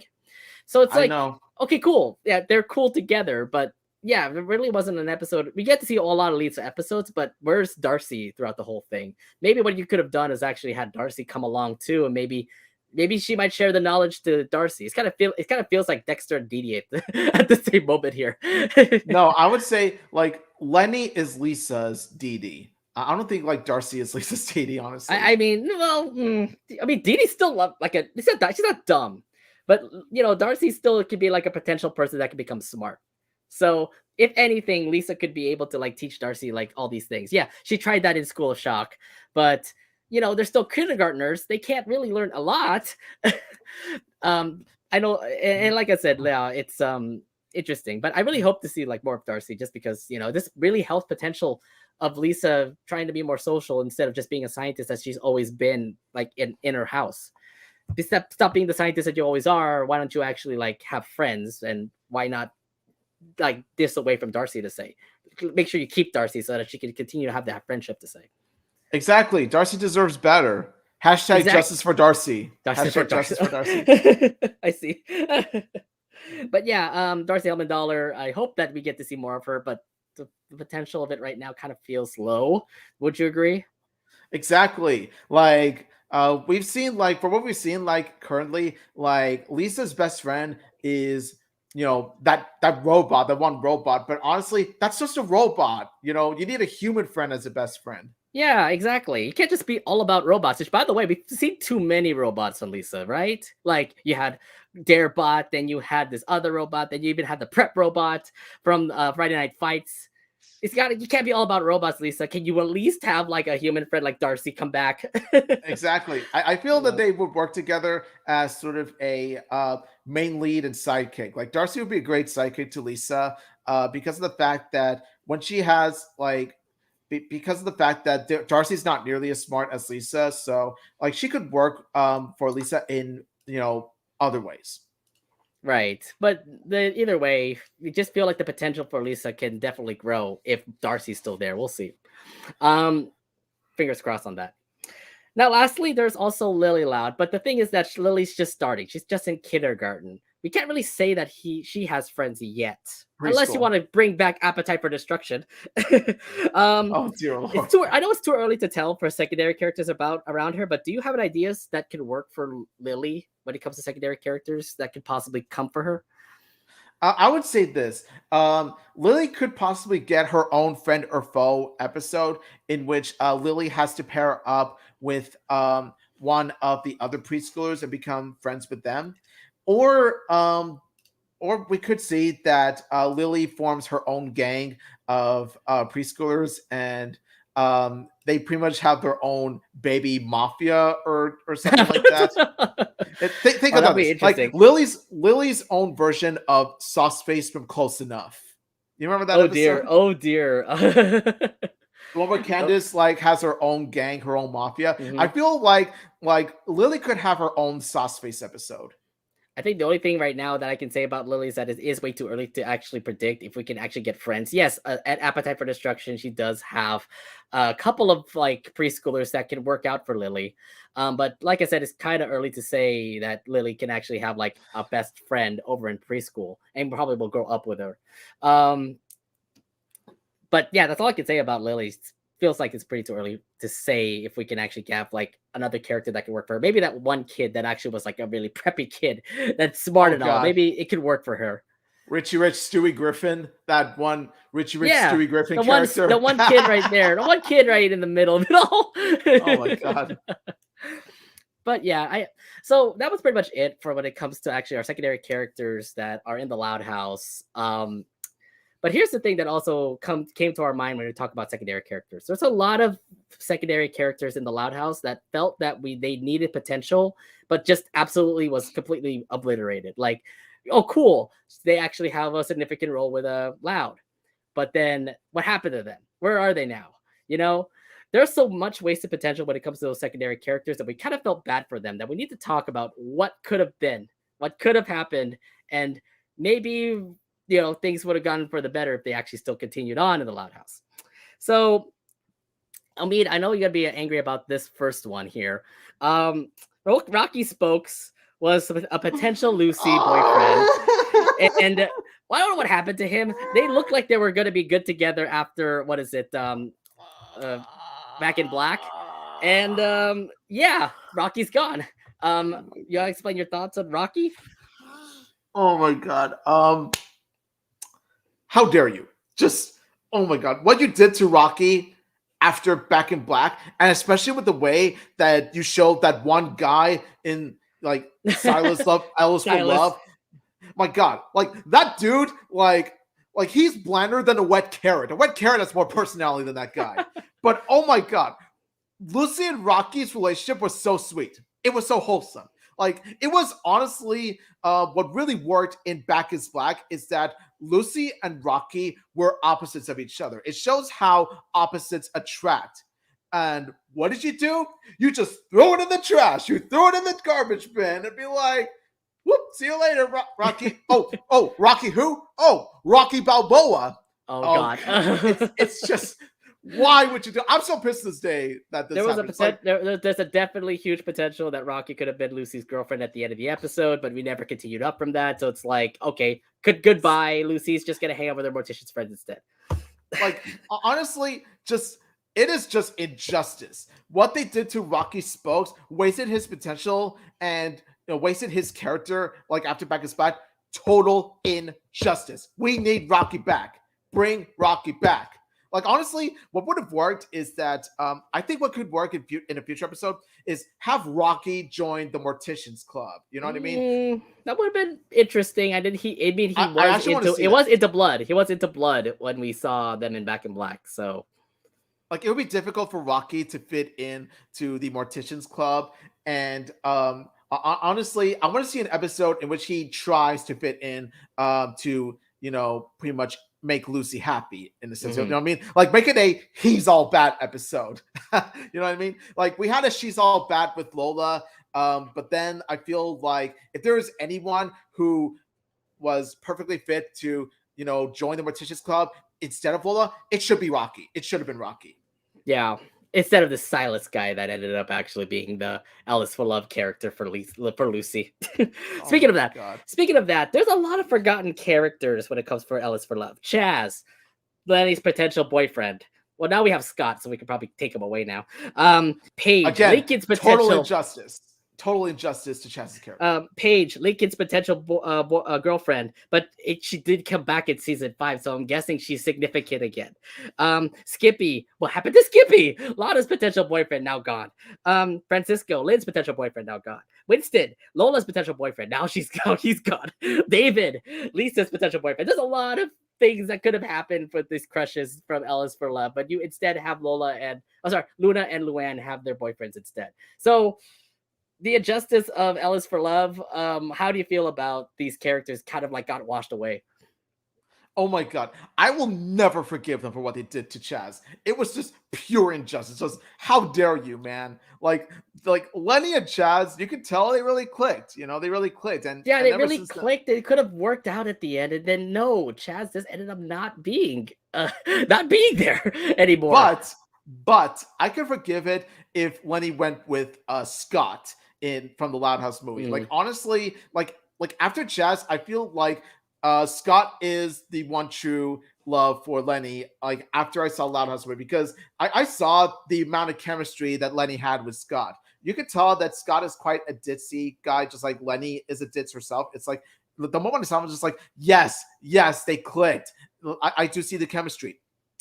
I do not see the chemistry with Lenny and that bland guy from Undercover Mom. Just oh my God, just like there's just so many problems that I have with Undercover Mom, and honestly, one of the biggest offenders of all is like what they did to Chaz. They did Chaz dirty in that episode, and it's just what the hell flip Undercover Mom. Why would you?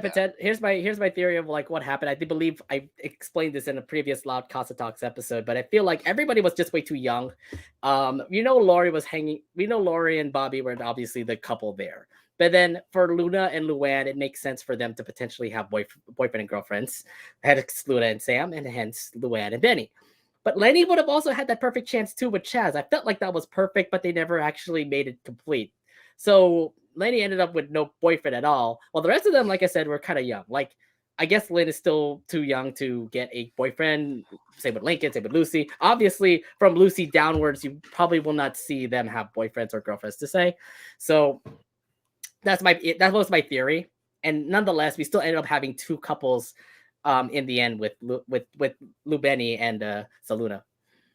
Yes. Like honestly, like they're two of my top 3 pairings. Like Saluna's my number 1, Ronikin's my second favorite. I would say like either Lobby or Luanny would be like my third favorite. Yeah. So let's actually skip over to another familiar face that I thought would actually be a character that we would continue on from season 1 all the way to like now. But no, after season 1, she just absolutely disappeared. I'm talking about this one chick that Lincoln really loved. Her name was Christina. A season 1 character who could have been an impact for Lincoln, but just faded away. What was that unnecessary to at least like to just pretty much say goodbye to Christina just like that? Yeah, honestly, after season 1, the Loud House writers were just like, Christina who? Christina who? Christina Priscelli. Oh yeah, the voice of Luann Loud. Yeah. Yeah, that's the Christina we know. The Christina from season 1. Who's she? I forgot. Oh wait, we talked about her before in that one episode. Yeah. For Bros About to Rock. Like she also made an appearance in For Bros About to Rock, which, by the way, I still stand, is the best season 1 episode. Come fight me. Yes, Christina in season 1, like she was nothing more than a plot device. And then just for Lincoln having a crush on a girl, and like, after that, she was nothing. I feel like they absolutely like destroyed her after that. don't Oh, know. God. After But then right after Ronnie got introduced, Christina said like goodbye, I'm out of here. I'm going to a different like town or something. honestly, considering Lincoln's track record with the amount of girlfriends he has, obviously girlfriends, but I'd say like friends who happen to be girls, like Ronnie Ann, Stella. I would say even Molly. I would say what, like we could do without Christina. I guess. I mean, you ended up with Lincoln and Ronnie Ann, and look at them now. Lincoln and Ronnie Ann ended up becoming friends and now Yes, have their own look at shows. Ronnie again. Let's go. Let's All right. go. One more thing I also do want to bring up. I was actually kind of curious what happened to the girls of Dance Dance Revolution. What is it? Giggles. Well, I know. Well, one thing is Haiku is obviously now with Lucy, and now she's Polly continuing on Payne. from yeah, there you go, season 1 all the way to season 6 now. Polly, Giggles, and then that one Luna, the one Luna friend, I forgot her name was. Tabby. Tabby. There you go, Tabby. They never actually showed up after that. What happened to those three? What happened to those three that ended up like completely fading away from the Loud House? Yeah, I actually don't know. It's so weird how they only took like one of Lincoln's supposed dates in Dance Dance Resolution and made her significant. Whereas the rest, no, they just tossed him into the forgotten bin. Yeah, it's like And they absolutely forgotten about Tabby and Payne and Polly Payne and Giggles, for by the way, example. No. Hold look at the on. screen. Wait. Forgot. Giggles did only appear in a couple episodes. I remember. Coop Dreams. I remember Coop Dreams. Yeah, she popped up. What happened to Polly? What happened to Tabby? They looked like they had potential of actually becoming potential girlfriends to the squad. They would have had Liam's girlfriend there. You would have had Rusty's girlfriend there. But no, it just turned out to be like they're gone now, guys. Goodbye. Yeah, exactly. Look at the frame shot right there. Look at that. Look at this frame right there. It pretty much says it all. Look at this. They're looking at the Loud House writers, and then they're pretty much saying to them, "Are we a joke to you?" Like this caption, this screen shot there says it all. Yeah, I mean, they definitely did have potential. Yes, Haiku ended up becoming Lucy's best friend. We get to see her throughout the whole Loud House show now. But I feel like these three would have actually had some good potential. Maybe Luann would have had a good friendship with Giggles, but no, Luann is now with the theater club. Polly Payne, Lynn's, I never see that with Lynn's friends anymore. Or Tabby would have been a good rock star friend to Luna Loud, but no, that was pretty much it. Nothing actually helped out for these girls. They just pretty much threw them away. Yeah, honestly, I will say this: like Polly Payne would have been much more fitting as Lynn's third friend in her own squad than Maggie. Like because with Polly Payne, we see more character from Polly Payne. Like she's spunky, she's outgoing. She pretty much horse plays. Like honestly, we see more character from Polly Payne than Maggie. Now, lastly, I mean, I don't know if there are other secondary characters to bring up, but I also do want to bring up one secondary character that I thought was thrown out of the bin, and then she just absolutely came back after one episode, and that's Girl Jordan. Wow, I didn't expect her to actually become such a significant secondary character, but look, she's been through the ringer throughout the whole show. From season 1 on to season 4, nothing is of a significance for Girl Jordan. That is until she actually had a big episode in Frame on You. Are we going to potentially see her again? Are we potentially going to see Girl Jordan finally have like some significant roles in the Loud House now, like other secondary characters are having?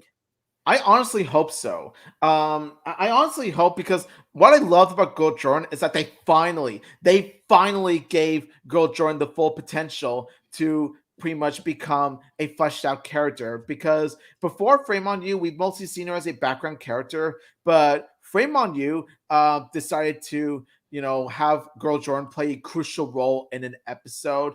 And because of that, it opens many doors to future Loud House episodes in which Girl Jordan plays a legitimate role in the Loud House episode. Girl Jordan, be Stella's girlfriend. Be Stella's girlfriend. Oh my god.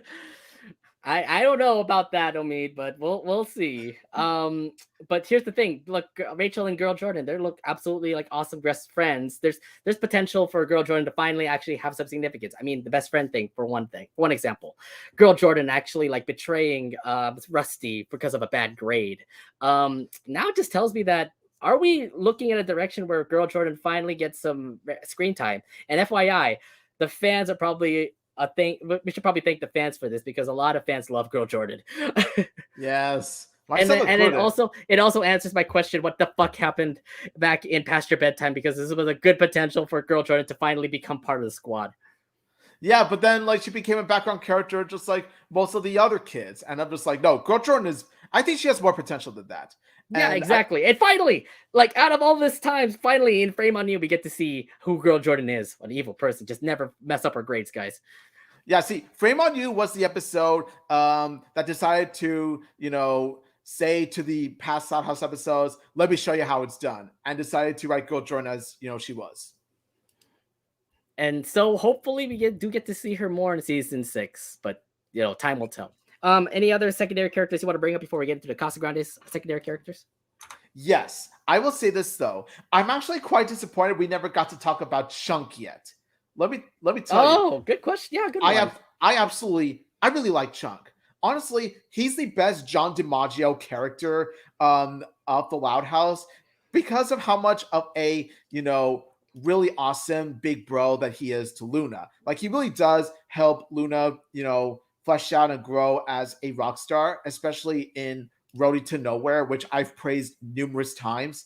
And just the fact that as a character, he's just really, really humble. He's one of the most humble characters in the Loud House because it's established that he never made it big like Big Swagger, but he doesn't care. He just loves doing what he loves. And that's a big lesson that Luna learns in Roadie to Nowhere. So honestly, I really love the little sis, big bro dynamic that they have. And just the fact that he serves as a roadie to Luna also in numerous episodes.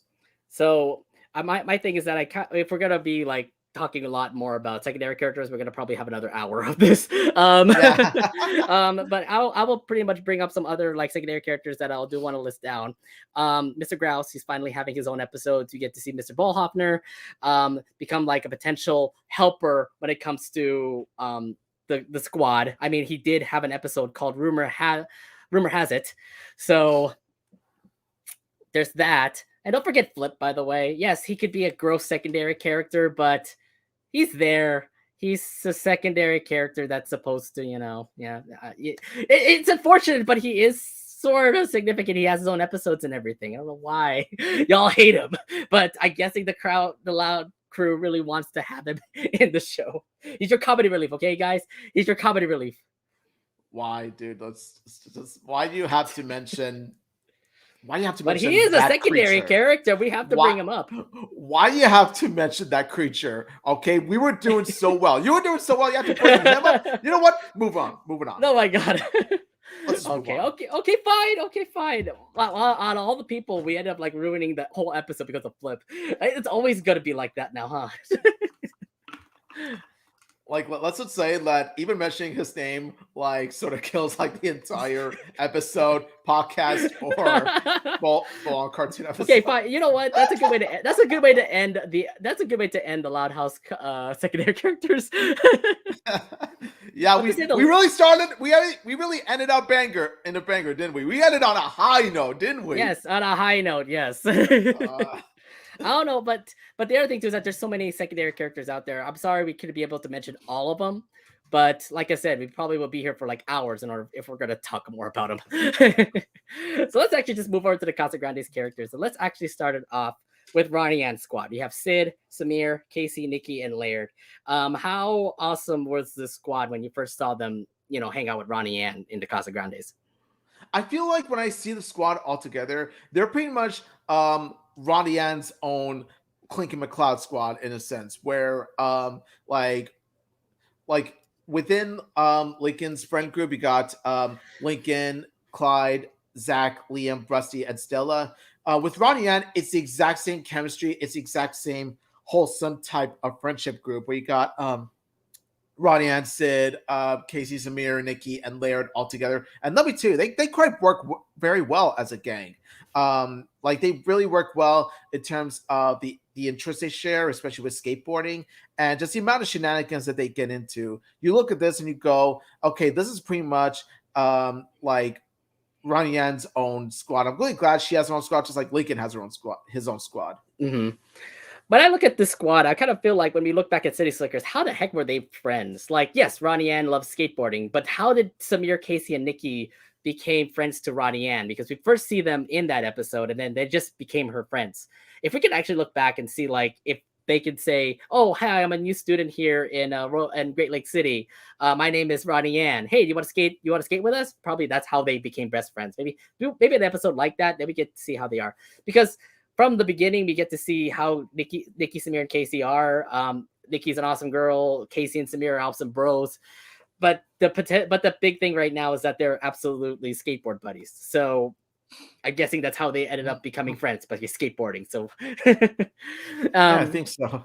yeah, it's cool to actually have these guys around. And of course, we also get to talk about oh no, one more person I also want to bring up is Laird. How did he pop up in becoming Ronnie Ann's friend? Is it just random? Like Laird just comes in? I'm your friend.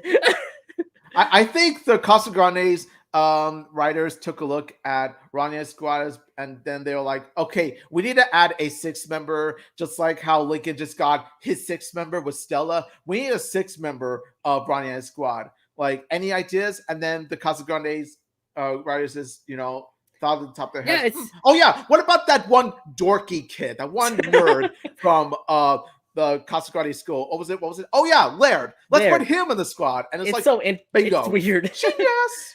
Nonetheless, Laird, yes, he's a nerd and stuff, but he still hangs out with the squad. Plus the fact that he also does do the skateboarding stuff as well. Also, I forgot to mention Sid Chang, but I do want to talk more about Sid Chang and the significance of how Sid came into the Casagrandes. How one special ended up becoming such a huge thing for Ronnie Ann and Sid. Did you feel with the introduction in Friended, we kind of respecting Sid just like we did with Clyde with Lincoln's BFF? Yes.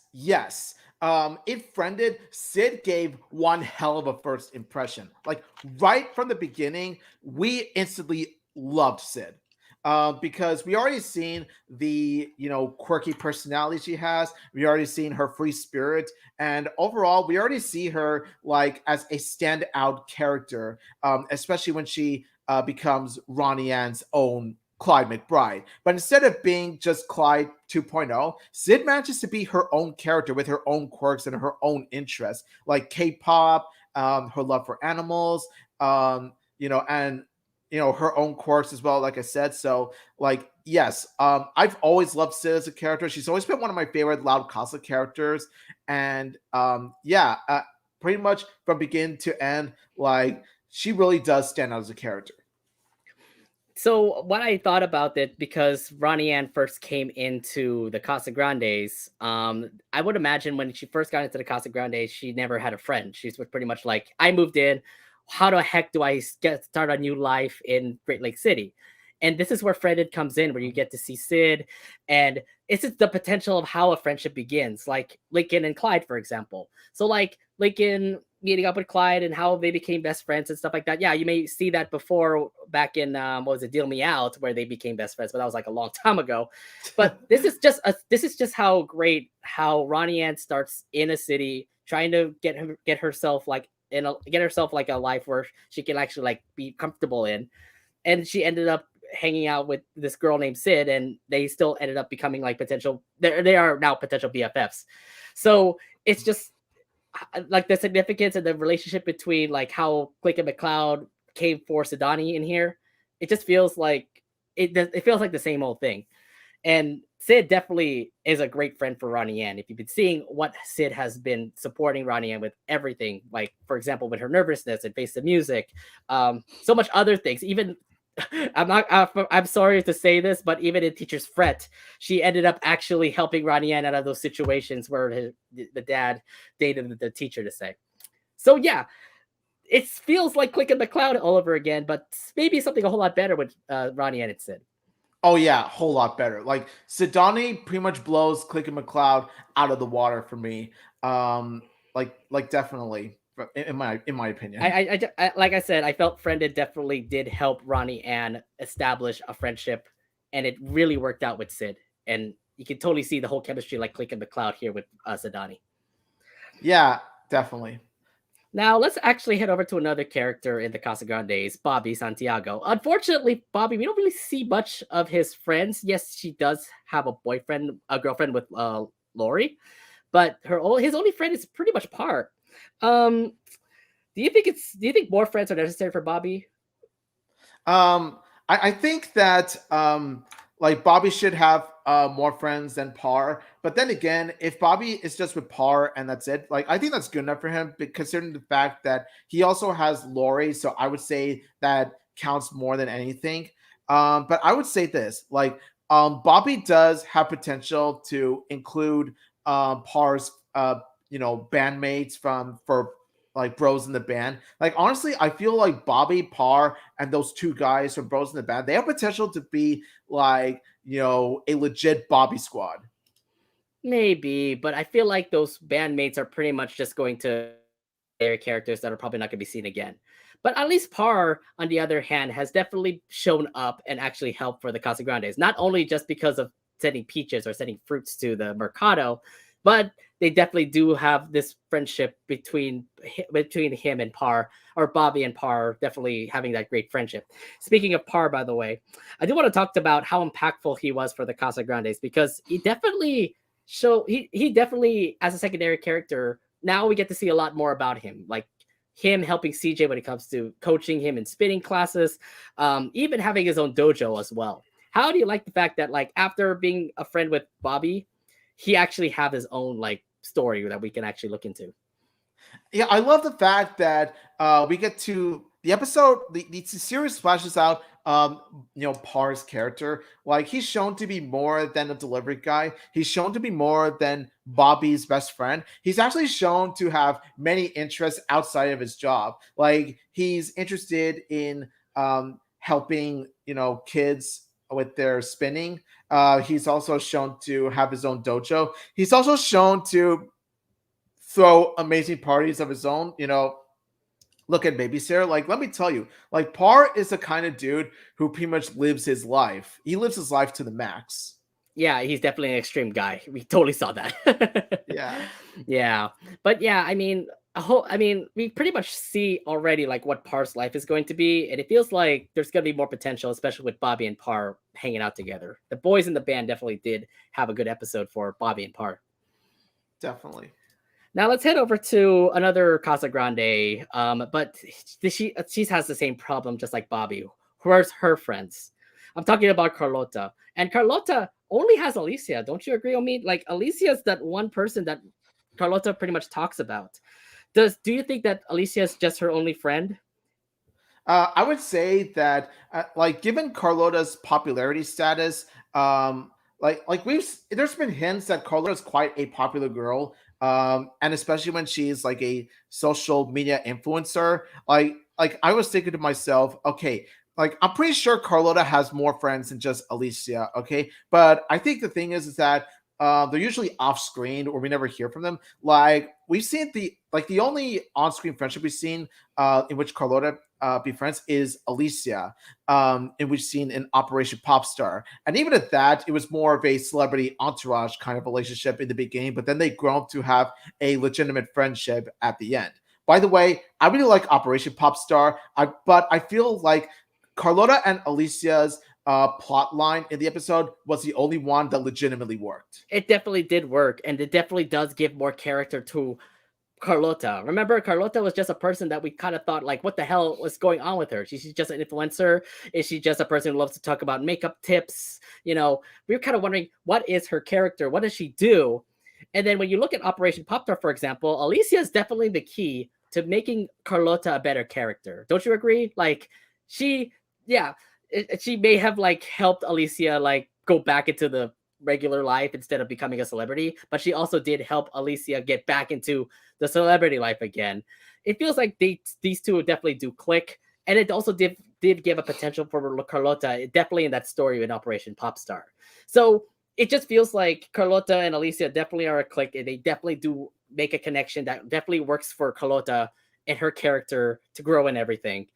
But maybe from that lesson that you saw from Operation Popstar, we could get to see more of Carlota maybe becoming a better character as well. Like we've seen those other episodes, like Shortcut, for example, where Carlota needed to find out how to cut hair with CJ, which didn't really work. VIP, for example, yes, you do get to see Alicia, but I felt like that was the potential for Carlota to actually build with the fact that like she helped Alicia out. So yeah, it feels this connection with Carlota and Alicia definitely does show that she definitely has a huge character potential here, and it worked out in the end, especially for this episode.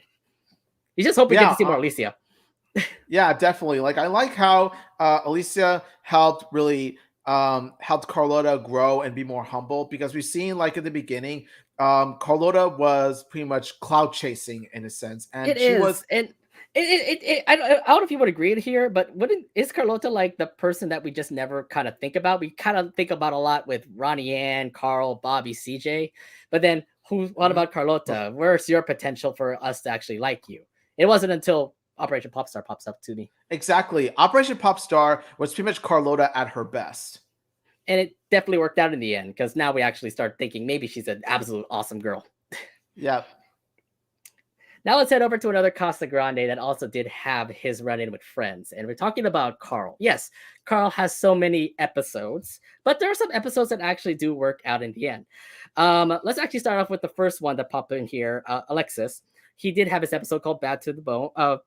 Born to be mild. Yeah, Born to be Mild. And it's just some interesting little fact here, because yeah, it's just mostly an Alexis episode, but this actually helped build Carl to become a better person by helping Alexis become a better person, trying to fend off those bullies that has been bullying him this whole time in school. How did you like this coming of age when he had an episode about his struggles recently, and how did this whole episode impact Carl, in your opinion? Like I really felt for Alexis, like how he was getting bullied by this one dude, and also Becky's brother. Yeah, apparently bullying runs in the family, doesn't it? And then you see like what I like about Born to Be Mild is that like this is an episode, this is possibly Carl at his best. Like this is peak Carl, because it shows him helping out a classmate, not just for himself, but he's not doing this just for himself. He's also doing this because he wants to be a hero like El Falcone. He wants to help people. So I do like the genuine bond that Alexis shares with Carl. Like Carl takes him under his wing, and so Alexis learns to be, the bad boy. And then like even after like things go awry, like Carl still sticks with Alexis, showing this genuine bond between them, showing a genuine potential friendship between the two. And because of that, I kind of want to see more of Carl and Alexis. Like, have Alexis be Carl's sidekick in pretty much Carl's shenanigans. That's the only time that I could say that, more Carl episodes is justified, in which you have Alexis be Carl's, sidekick. I feel for Alexis. He was just one kid that was blowing the tuba, voiced by Nika Futterman. Yeah, that was all I saw from the first two seasons, and then he started to get more potential by becoming a student over in was it Par's dojo. He even had a part in Fluff Love, trying to get a plushie. And then also here in this episode, Born to Be Mild, where he has his own episode. Like he literally has his own episode, and it's not a Carl episode. This is just more about Alexis, and the fact that Carl is actually the supporting character. So it's kind of like switching roles, where Alexis has an issue, Carl is pretty much the support character, and it all worked out in the end because it helps Carl become a better character, becoming a better support, and it also does give us more emphasis on Alexis, for example. So yeah, if something like this is definitely something like the Casagrande should do more, or if the Loud House as well, when it comes to secondary characters, like switch out the role and actually have the secondary character become the main character, and have the main character become the secondary character. I mean, we've seen that before back in like Absent Minded, where Clyde was the main character and Lincoln was the secondary character in that part. So, something like that. And it just helps me understand Alexis a whole lot more, and definitely builds his character a whole lot. Yeah, definitely. Like I want to see more of, that friendship, because let me tell you, Alexis is a sweet and soft, like cinnamon bun, whereas Carl is, the boastful, arrogant type of kid. And because of that, I feel like they would make quite a duo because of how much opposite they are. Indeed, yeah.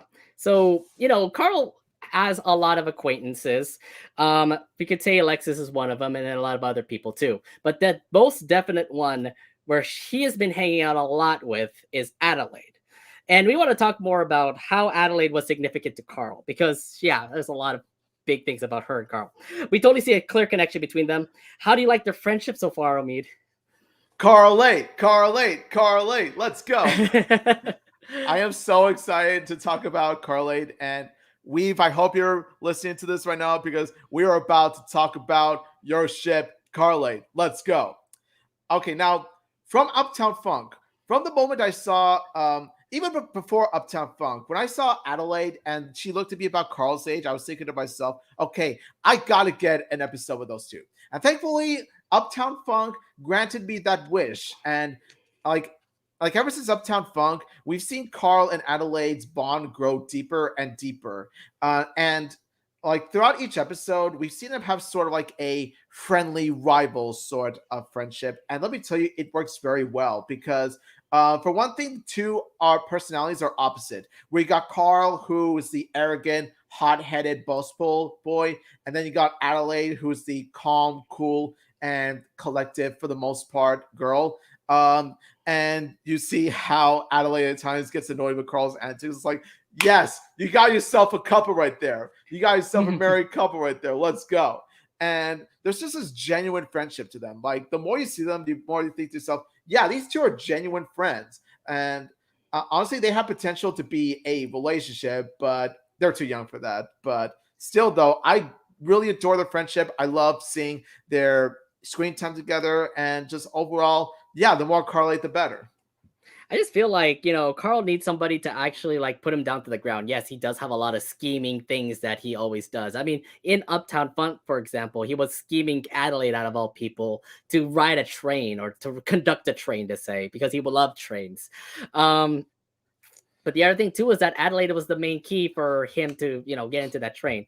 It just feels like if Carl does something kind of skeezy, which he does a lot, there's at least one person that can like at least calm him to the ground, which is Adelaide. And you get to see like there are episodes where like Adelaide will not be there and then Carl will just do his scheming. Look like Rook, Lion, and the Sinker, for example. But when you actually get to see those two together, they definitely do show like they do click, they play together, they absolutely like, work together. Unless you want to talk about Don't Do That, where they absolutely are enemies. Yeah, but like that was what I said. Okay, the moment I saw Don't Do That, I saw them again. I'm just like, yep, they are going to be a married couple. I just know they're going to be couple material. I mean, look, throughout the first couple of like episodes in season 1 and 2, you just see them like play together. They look like they're clicking together. They work together and all. But then in Don't Do That, they just definitely don't see eye to eye and absolutely are in disagreement. So it's like, oh boy, this is actually like pretty potential of a love-hate relationship that happens between Carl and Adelaide. But definitely these two are looking into something potential between the two of them, and it just feels like this friendship here is it's a precious, it's like wholesome, it's something that you want to see a lot if you see more Carl and Adelaide. And yeah, we might see Carlade. We don't know at the end of the Casagrandes. Yeah, like honestly, yeah, Adelaide is the one to put Carl in his place. Look at Monster Cash, where Carl throws money at Adelaide and Froggy too, and then Adelaide's like, "Don't you dare!" Oh my god, that Yeah, that was expression and amazing. the tone. She put Carl in his place. She put Carl in his place. Yeah, so I mean, like you have one arrogant person and you have one calm and like relaxed person. And by the way, Adelaide's a precious being. Please protect her at all Yes. costs. Yes, I agree. I agree with that. So yeah, you definitely see opposites attract, and it definitely does work out as they are absolute friends in the Casagrandes. So yeah, Adelaide is a great significant Carl. Definitely, for sure. All right, so let's actually talk about other secondary characters that we can also bring up. Here's a personal opinion for a person that always pops up in the Casagrandes named Vito. He's everyday secondary character. Kind of feels like Flip to me. Do you think he's like Flip, to say, Vito? Nate, Apologize to Vito right now. I'm You owe sorry, Vito a Vito. huge I'm apology. sorry, Vito, but you You feel owe like him a him. huge apology. How dare you? You How dare feel you? like him, okay? You pop up every day and you kind of get annoying sometimes, okay? Like, yes, like there are times where Vito can get a bit flip-esque, but the thing is though is that like his gross outs, like they're used sparingly. They're few and far in between compared to the other guy you mentioned. So yeah, I would say like Vito, while not one of my favorites, I would say he's much more tolerable. Like Vito really does stand out as Hector's best friend. He's pretty much the go-to in order for Hector to vent out, like what's going on, like Battle of the Grandpas, for example. Like, yeah, like there are times where Vito really does stand out as one to pretty much help the family. So yeah, like I said, Vito just keeps on popping up every day, and it kind of feels like we're kind of like in the resemblance of like who Flip is because he pops up in every episode. But no, I agree with you, Omid. He's more tolerable. He could get annoying. I mean, like he did have his own episodes like Yorumi, and at the moment maxed out, which also was annoying. Yeah, it pretty much was. You kind of have to agree with that. Yeah, that's what I'm saying. I'm just saying like Vito could be annoying, could have the potential of being Flip, but he's not Flip level yet. I just gotta put that out there. But yeah, no. you just hope he doesn't have like a gross attitude or becomes like something weird when he comes to the Mercado, that kind of thing. Yes. Vito's actually better than Flip, but it just feels like he's a Flip kind of S character. Well, I think one thing I could describe Vito is this one thing I could say about Vito is that, like, while he is decent, like, he cannot hold his own episode. Like, he doesn't work as like having a main role in an episode. He works in small doses. He works much better as a secondary character than a main character in an episode. Yeah, let him continue to become the support character. I don't see him as a main character or anything. So that's why he's like one of those secondary characters that actually are significant here. The next person I also want to bring up is a person who loves to go to the Mercado and actually loves to talk about fruits, and I'm talking about Maybelle. Okay, first off, Maybelle is just a person, when we first saw her, oh, she loves mangoes, and she always loves to buy mangoes. Even like had Sid and Adelaide actually like do something to make mango juice. But an episode popped up that we knew a lot more of the story of like who Maybelle is, and it's called Do the Fruit Shake. And we didn't know that she was a part of the tropical fruits, and it definitely put a lot of emphasis towards Maybelle's character and who she is. Apparently, she was a singer back in the 70s, and it turned out to become one of the best hit songs, Do the Fruit Shake. So, how do you like this whole character story that Maybelle just popped up in this episode? Yeah, when we first see Maybelle, like before the tropical fruits episode, we were thinking like Maybelle is sort of like the Karen, who is pretty much the cashier's worst nightmare. But then tropical fruits, the tropical fruits episode, she actually proves to be like much more than just the annoying customer. She actually manages to, have her own backstory. She actually manages to have, her own character like outside of, being in the Mercado. And yeah, she was in a part of a band called the Tropical Fruits. Do the fruit shake, do the fruit shake. And yeah, honestly, when I look at the three, I think to myself, okay, that is one legitimate trio. Like Maybelle's OT3. Am I right? And honestly, I want to see more of those three together. I don't want to see, like, after this episode, I want to see Maybelle with the other two. I don't want to see Maybelle alone. You know what I mean? Because I feel like with her friends, she can really work well in her appearances in Casagrandes episodes.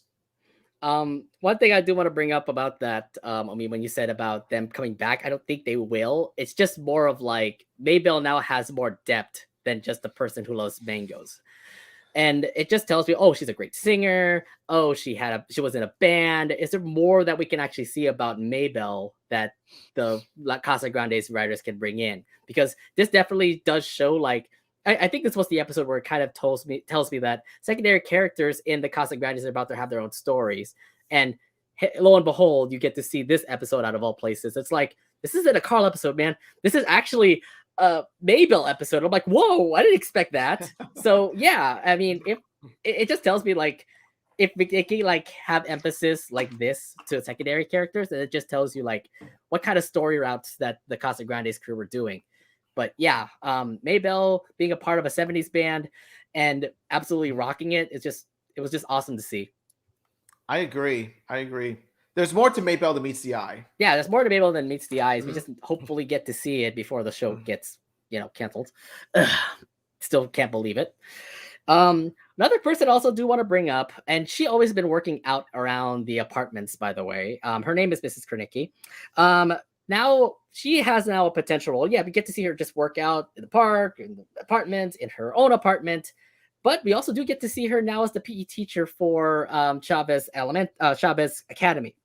Did you like how the direction is going for Mrs. Kernicki now that she's the school's PE teacher? Yes, I really do like that they gave her a significant job as a PE teacher. Like, yes, I feel like they could have done much more with Coach Crawford, especially given the fact that Coach Crawford was voiced by Jonathan Banks. So it's a bit of bias on my part because, I'm a fan of Jonathan Banks. Mm-hmm. But with Miss Kernicki, though, after Coach Crawford retired, Miss Kernicki actually managed to prove that, she pretty much proved to be a likable PE teacher, much more than Coach Crawford. But then it sort of gives a lesson to Ronnie Ann and her squad, like not to take Mrs. Kernicki as a PE teacher more too lightly. You know what I mean? So I like how Miss Kernicki can be firm when she needs to be. And honestly, like I was thinking to myself, it's about time Miss Kernicki got a legitimate job as a school PE teacher. So honestly, after this episode, I want to see more of her as a PE teacher. And the thing right now is that Mrs. Kernicki did have a lot of potential. I mean, like she's just a background character. You get to see her all the time around apartments and stuff like that. Having her have a significant role now, becoming the PE teacher, just tells me that when the future episodes come up, we'll get to see Mrs. Kernicki pretty much be in Chavez Academy doing all the PE stuff. Hence, what happened right now in season 3 when you're seeing Mrs. Kernicki pretty much go around school. So it's great to actually see her a whole lot more and actually become significant, especially when it comes to like physical activity, because it feels like that's her role now, is just physical activity. So it's awesome to see a secondary character that was just in the background doing random stuff mightily actually finally become something of a significant role in a TV show like this. So yeah, I don't know what's been happening, but it feels like the Casagrandes have been getting the secondary characters and making them into prominent roles. Yeah, that's why I really like the Casagrandes for that. Like, I'm proud of Casagrandes for doing this. Yeah, it just feels like the secondary characters actually are meant something compared to what the Loud House did. Yeah, they use their secondary characters more efficiently, more effectively than the Loud House did. I'll definitely give it that. Now, there's other characters we could also bring up. I got a couple more. How about Bruno, by the way? Because he's just a hot dog guy, but he turns out, like in season 3, he starts to becoming part of like Vito and Hector's like crew. How do you like this whole character development that's starting up for Bruno to say? I really do like it. And I like the fact that, Bruno is hanging out with the guys there because I think that because Bruno also has a close friendship with Vito, because Vito is Bruno's #1 customer. I think that, I think that just because of the fact that Vito is Hector's friend, Bruno has to be like Hector's friend too, because, well, yeah, it's pretty much, it comes to full circle. And so you do see the guys hanging out there. And what I like about it is that they made Bruno the straight guy. You know what I mean? They made Bruno like the straight man. They made Bruno the straight guy to, Vito and Hector's wacky personalities, more wackier personalities. So I kind of like that. He's the voice of reason. So I kind of like what they did with Bruno. The thing is, right now, when we saw Bruno, he's just pretty much the hot dog cart, literally like the hot dog guy, giving them all the works for Ronnie Ann and the Casagrandes. But now that he's actually having that significant role of actually, hanging out with Vito. By the way, the whole Vito and Bruno friendship that we saw back in Dial M for Murder? Yeah, apparently that's true. And look at them now; they're still hanging out together, becoming best friends. But I love the fact that they have more potential for Bruno.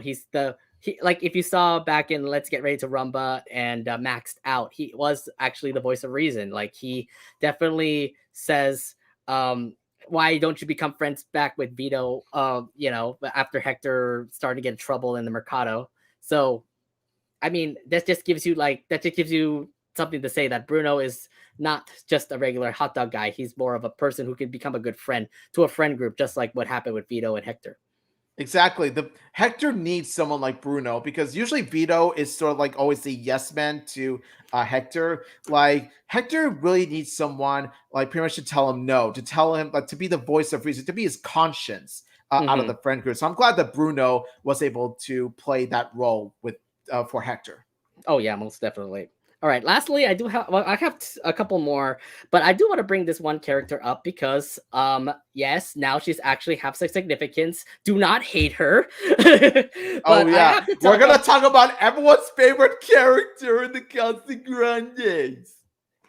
You mean Becky? Yes, Becky. She's everyone's We're favorite gonna talk character. about everyone's favorite character. Don't say that. Don't mock me here. But look, I'm not mocking Becky. you, but I'm just saying, like, as a sarcasm sort of thing. Yeah. First off, Becky, yes, you could probably say that she's a bully because yeah, she bullied Ronnie Ann, especially back in Gossipy Girl. But look, ever since then, she started to have more airtime, and we get to get a little bit more of an understanding of who Becky is. How are you liking her so far after what happened in Gossipy Girl? I will say though, we still don't forget Gossipy Girl. But then, like this current season, she's going to be, a smidge better, just a little better by each episode. Like she's had better roles than Gossipy Girl, but it's still going to take a long while for her to, get redemption I get from it. You just don't that have a chance to episode. forgive her. I get it. You won't have a chance to forgive her. But what we've seen recently, she actually works quite well in recent episodes. Like for example, for the record, she actually does like help Samir out, break a world record, even if sometimes it's through dangerous means. And like overall, we've seen Becky in more tolerable roles. There's actually it actually makes me hope that we get a legitimate Becky episode in which you see her Yes. home life or something like that. Yes. See what made Hopefully. her I am Becky. waiting. I am waiting for that. Hopefully, I am waiting for a Becky episode. It's gonna happen eventually. Maybe have Dodge with her too. Exactly. Becky and Dodge episode. I want that. I want that so bad.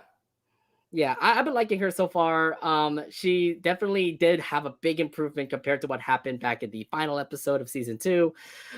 Look, she ain't no bully. I mean, yeah, you get to see that she's an angry person. She's definitely a mean person. Definitely bullying could be probably a thing for her. But the fact that she supported Ronnie Ann's friends, just kind of tells me that there's potential like uplift for her. So Definitely. hopefully Becky does end up becoming like a good friend for Ronnie Ann, and I can't wait to see what happens for her. Um, One more character I do want to bring up. Unfortunately, probably would be like the one that Omid will probably hate. Sergio. Sergio does have friends too. Do you remember the episode Just Be Cool? Yeah, yeah. Sancho. Why? Yeah. Remember Sancho? Remember those pigeons? And a lot of other things. Yeah, yeah, yeah. He has his own episode. I don't understand why he would actually have his own episode. But were they really why were they really significant to actually have a Sergio Sergio friend episode to say? I mean, we have Sergio episodes. We don't know why we need Sergio friend episodes. Okay, first of all, who in here really asked for a Sancho episode? I really would like to know who here was screaming, who here was begging for an episode starring Sancho of all characters. Number two, their own poop, their bird poop is more significant than them. Oh wow. And let's talk about him. Let's talk about the ugly looking crackhead flock of feathers himself, Sancho, who, as we have seen, isn't much better than the main pest himself. Right? I'm just going to say this right now. Like I said, totally insignificant. I have no idea why they dedicated an entire episode talking about Sancho. Why Sancho? He doesn't even stand out that much. All he is just a, all he is just like a second, wingman. Like all he is just, the buddy to Sergio. Sancho doesn't really, do anything that really stands out. Well, I mean, except for the episode you just mentioned, Just Be Cool. But even with Just Be Cool, oh my god, like Just Be Cool, like Sancho manages to prove that like he is far more intolerable than that. He is far more intolerable than just being a character who is just there. Like up to a point where like Sergio of all characters is justified in kicking him out. And even at that, the episode manipulates us into thinking that like Sergio in this particular case for some reason is in the wrong, which I don't understand. Like, it's the one and only good thing, like the one and only right thing, the one and only justifiable thing Sergio has ever done in this entire series. And the episode backpedals on that. And it's just, I don't understand. Sergio, you got many bird friends. What do you need Sancho for? Sancho's just there, like, just to be the party bird. And he's giving you nothing but trouble in this episode. Why are you going out of your way to help this guy? Why? Like, honestly, we'd all be better off. Like, Great Lakes City would be better off if Sancho would like be locked up in the pound forever, or better yet, be chopped up and cooked as bird soup. So the thing is that I know everybody hates Sergio, but I think we just found out the bird that hate the most, and that would be Sancho in this case. I don't know what, but I feel like after this episode, it makes you think that Sergio's a little better now, right? Yes, we understand Sergio's a bad bird, but I think after like seeing who Sergio's friends are, they definitely are much worse than Sergio to me. Honestly, like I would just say like both birds are bad, but honestly, at least Sancho didn't get as much screen time or didn't, like wreck the plans of the main characters as much as Sergio did. Like at least Sancho's not there like to mess things up. So I would say that like they're both bad in their own ways. That's all I I'm see, say. I see. Nonetheless, they ended up having like episodes for Sergio's friends, and I'm like, really? All right. Besides that, any other secondary characters you want to bring up? Um, Actually, what about oh, Yo God. Let's talk Oh about yeah, Yo. 12 is midnight. Yeah, yeah, yeah. But here's the 12 thing, is like 12. midnight. Okay. So 12 is midnight doesn't have really much a significant role to me because they're just a band that's just popping out there. Like 12 is midnight doesn't really help Sid and Ronnie Ann. Yes, you could probably argue with that with Operation Popstar. But like like in the example here, Alicia and Carlota, they're definitely looking like BFFs. But for 12 is midnight with like Sid and Ronnie Ann, I feel like they're just idols to Sid and Ronnie Ann. I mean, I don't think they're gonna have like another close connection to that unless they actually have something in that special that's coming out for the Casagrandes. Yeah, honestly, like there's one reason I brought up 12 is Midnight is number one, they're actually like Sid's favorite K-pop band, and because of that, like 12 is Midnight is one of the things that gets Sid going. You know what I mean? Like 12 is Mm-hmm. Midnight is the major part of Sid's character. Secondly, we're actually getting an episode called 12 is Midnight, so I felt that it's pretty important to talk about 12 is Midnight before we get to the episode. And three, I actually wanted to end this podcast off by talking about characters that are actually tolerable. Okay, yeah. So I'm just saying, like for now, all these secondary characters that were brought up here, they have pretty much a significance here. They actually help the main characters. They actually help um become help the main characters become like a significance when it comes to the Loud House and the Casa Grandes. At the same time, these secondary characters are also what the fandom also loves as well. Like Stella helps Lincoln, now we love Stella. Sid helps Roddy Ann, we love Sid. Those kind of things. So out of all this, Omid, what are some lessons have you learned from these secondary characters that that you can learn from what they've done for the Loud House and the Casa Grandes? I think that one thing to take from all of this is that you got to appreciate the secondary characters, show them some love as much as you would the main characters. Because yes, while the main characters do, share a spotlight and play significant roles in the episodes, it's really the secondary characters that really do help the main characters play the roles they do. Like the main characters are like the main parts of the machine, and it's like this. Like, you got the main characters who play a significant role, while the secondary characters play as the backbones of the main characters. So without the secondary characters, the main characters wouldn't be like nearly as fleshed out or memorable as they are. Just my opinion.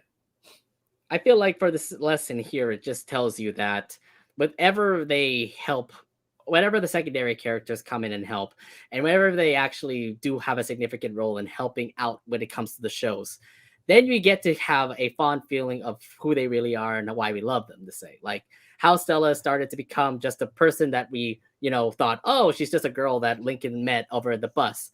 Then when she started to actually have a significance, when she actually joined the club, joined the guys, and then started to have her own parts when it comes to helping out, Lincoln and the squad. Then he just tells you, like, man, Stella's a really awesome girl. Same goes to Sid. Sid started off with just being a regular girl who also moved into Great Lake City, just like Ronnie Ann. It was inevitable to actually have Sid and Ronnie Ann together as great friends because they do live in the same apartment together. They absolutely have the same interests with each other. Skateboarding, well, not really skateboarding. Sid started to get skateboarding like later in season 1. Ronnie Ann and Sid love K-pop. They do all these sorts of things that it was inevitable, the fact that like Sid and Ronnie Ann would become best friends. And the other thing too is that with all the secondary characters that got introduced, I loved how the direction for them start to become really credible for them in the show. It didn't happen it didn't happen recently for the Loud House. I mean, like recently in the Loud House, yes, it started to pop up, but back in season 1 to 3, we don't know who these secondary characters are. We're just like, oh, they're just one character that somebody likes, and that's it. Goodbye. But then starting from season 3 upward, we start to see like these secondary characters start to become such a significance, like Lori with Carol Pingree, like Lucy with the Morticians Club, like Luann with Benny, like Luna with Sam. They start to help the main characters a whole lot, and we also start to love them as well. Like the direction of how the secondary characters come, this makes us like love them a whole lot more. And at the moment where we have season 5, for example, Loud House is starting to do the same thing like the Casagrandes are doing. Have their secondary characters have episodes like Mr. Bullhoffner and Rumor Has It, and For Sale by Loner for Mr. Grouse. Flip, you could probably bring in a Flipless Carol and House Flip for Flip, but that's if you love that. And then, but for the Casagrandes, it's already been happening ever since season 2. Like you didn't see Maybell actually have a band. You never actually expect to see what was it? You never expect to see like other secondary characters also come in, like Par, like Alexis or Mrs. Kernicki. So it feels like if we're gonna compare like how each show is like working with secondary characters, the Casagrandes definitely are treating them like people in the family. Like they have their own episodes. They definitely have like stories to tell for those secondary characters. Yeah, they're not the Casagrandes, but there's so much potential and so much depth in them from all the episodes we see in the Casagrandes, and it makes us think: is there more? Can we learn more from them? While in the Loud House, yes, we have those secondary characters that popped up, but then it's already too late for a couple of them that popped up earlier, like in season 1 and 2. That from the later seasons, we just start to love them now, like Sam, like the Morticians Club, and everybody else. It just was too late for the Loud House to actually recognize who the secondary characters are. That they had to like look into the Casagrandes formula and actually start loving the secondary characters even more. Nowadays, when you get to see the Loud House, you get to see the secondary characters of the Loud House start to become really significant. And to say the least, these secondary characters are absolutely awesome. The fans loving them. And if the fans love them, why don't you showcase more of them? And that's what's happening in the Loud House right now. So yeah, they definitely have some huge lessons from from these shows. I agree. I agree. And another reason too is that it helps the secondary characters flesh out their own characters, like help themselves out to become like not just background characters, but become like legitimately real people that live in the Royal Woods and Great Lakes City. Look, they're not background characters, guys. At least have them, become something of a significance, like what they're doing with Girl Jordan, for example. Like she was just a personal background character until we started to complain, and maybe the fans are probably the reason why why Girl Jordan started to have significance. And look at her now; she's actually being pretty big in season 5. Hopefully, season 6 we start to get something bigger for her. Definitely. But yeah, if you love the secondary characters as much as we do, and please continue to support them, and maybe they'll probably have a whole lot more episodes in the Louds and The Casagrandes. So yeah. Yeah, spread the word, guys. Like, spread the word, spread the love. Whether it's through tweets, whether it's through fan arts, whether it's through long-winded rants on how the secondary character is the best character of the series of all time. Yeah, just whatever you can, please help support the secondary characters because they need as much love as the main characters. All right, we'll have another Sam episode for you. Yes. I need a Stella episode. I mean, we do have a stellar performance. We have a Stella episode, so I'm happy about that. Yeah, it will be quite a Stella performance, right? Yes, yes, indeed. All right. So that's it for our Loud Casa Talks podcast. We do want to open up our question that we gave you guys earlier in our broadcast here, and we want to see what you guys answered. So we put up a question saying, "Who's your favorite secondary characters?" So now let's go ahead and see what you guys answered. So let's go ahead and do that. Prince of Pop. Well, no. Real Gilbert Gann, he said for him it's Sam, Molly, Girl Jordan, and Chloe. So, we forgot about Chloe, by the way. Forgot about her.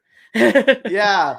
Where was she? Like, she was Clyde's date, but then she disappeared too into the forgotten bin as well. So yeah. What happened to Chloe? Clyde doesn't have a girlfriend anymore. Do you want Chloe back?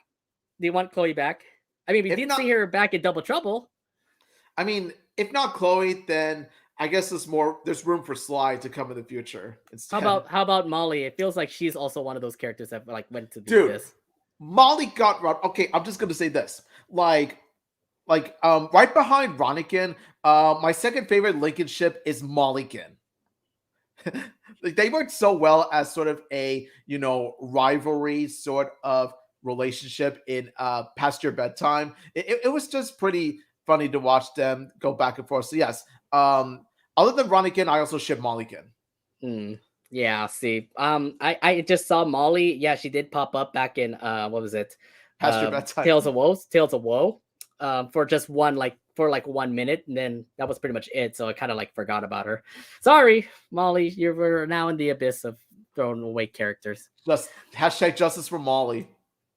So Matthew the Loud Tuber says, my favorite secondary characters are Adelaide, Mr. Nakamura, and Miranda. Now, Miranda and Mr. Nakamura, I really hope they actually do have some episodes before the show gets canceled, because I kind of like Miranda. Yes, she's voiced by Christina Pacelli. I feel like there's a lot of potential for her. And then Mr. Nakamura would be pretty interesting of an episode if she, let's say, for example, he lost his dog or something, and the Casagrandes need to find him.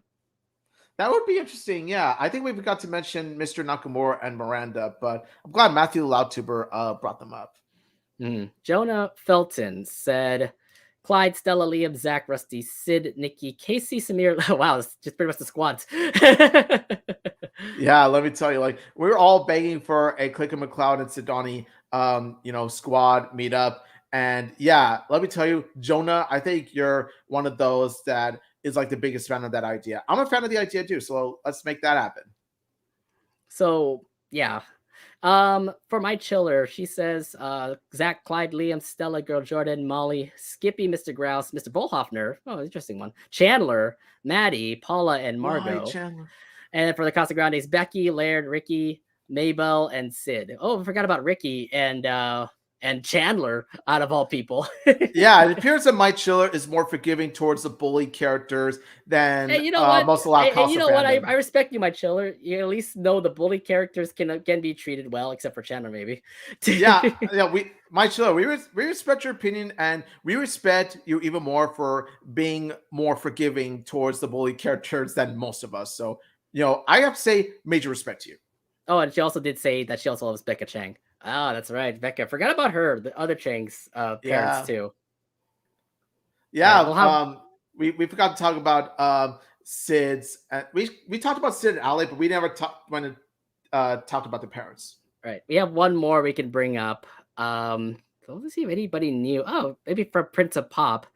I'm just looking at comments on characters that we never mentioned, by the way. So yeah. Girl Jordan, Fiona, Mrs. Flores, Margarita, Georgia, Molly. That's interesting because Georgia and Margarita, yeah, Margarita's a hairstylist. Georgia is just a person that we just see in the background. Molly, Stella, Nikki, Adelaide, Miranda, Principal Ramirez, Principal Valenzuela. Really, both principals. Interesting tidbit there. Laird, Sid, Liam, Chloe, Becky from the Loud House, Dana, and Becca. Okay, so I like how he mentioned the good Becky. So good on you for that. Yeah.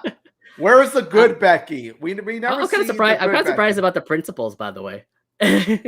Yeah. I noticed how he never mentioned Principal Hawkins. I'm just like, good, because those two principals that he just mentioned are far better than Principal Hawkins. Oh, They're yeah. more reasonable. Okay. Yeah, and I think that's pretty much it for our Loud Casa Talks. So for those who have been watching and been commenting on our live stream, thank you very much for checking out the stream.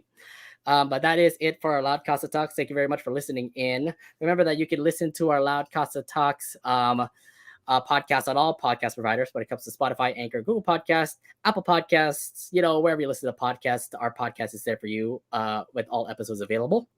And you can also check out our YouTube page where you can be able to see our Loud Casa Talks episodes via video and a whole lot more. Please press the subscribe button and hit the bell so you can be notified when the next time we'll be on. Now, next week, we don't plan a Loud Casa Talks episode, so we're still planning on what the next one is going to be. But I do want to let you know, if you're following our Twitter and Instagram, we are doing a best episode tournament, which we always do every year, to figure out what is the best episode of 2021.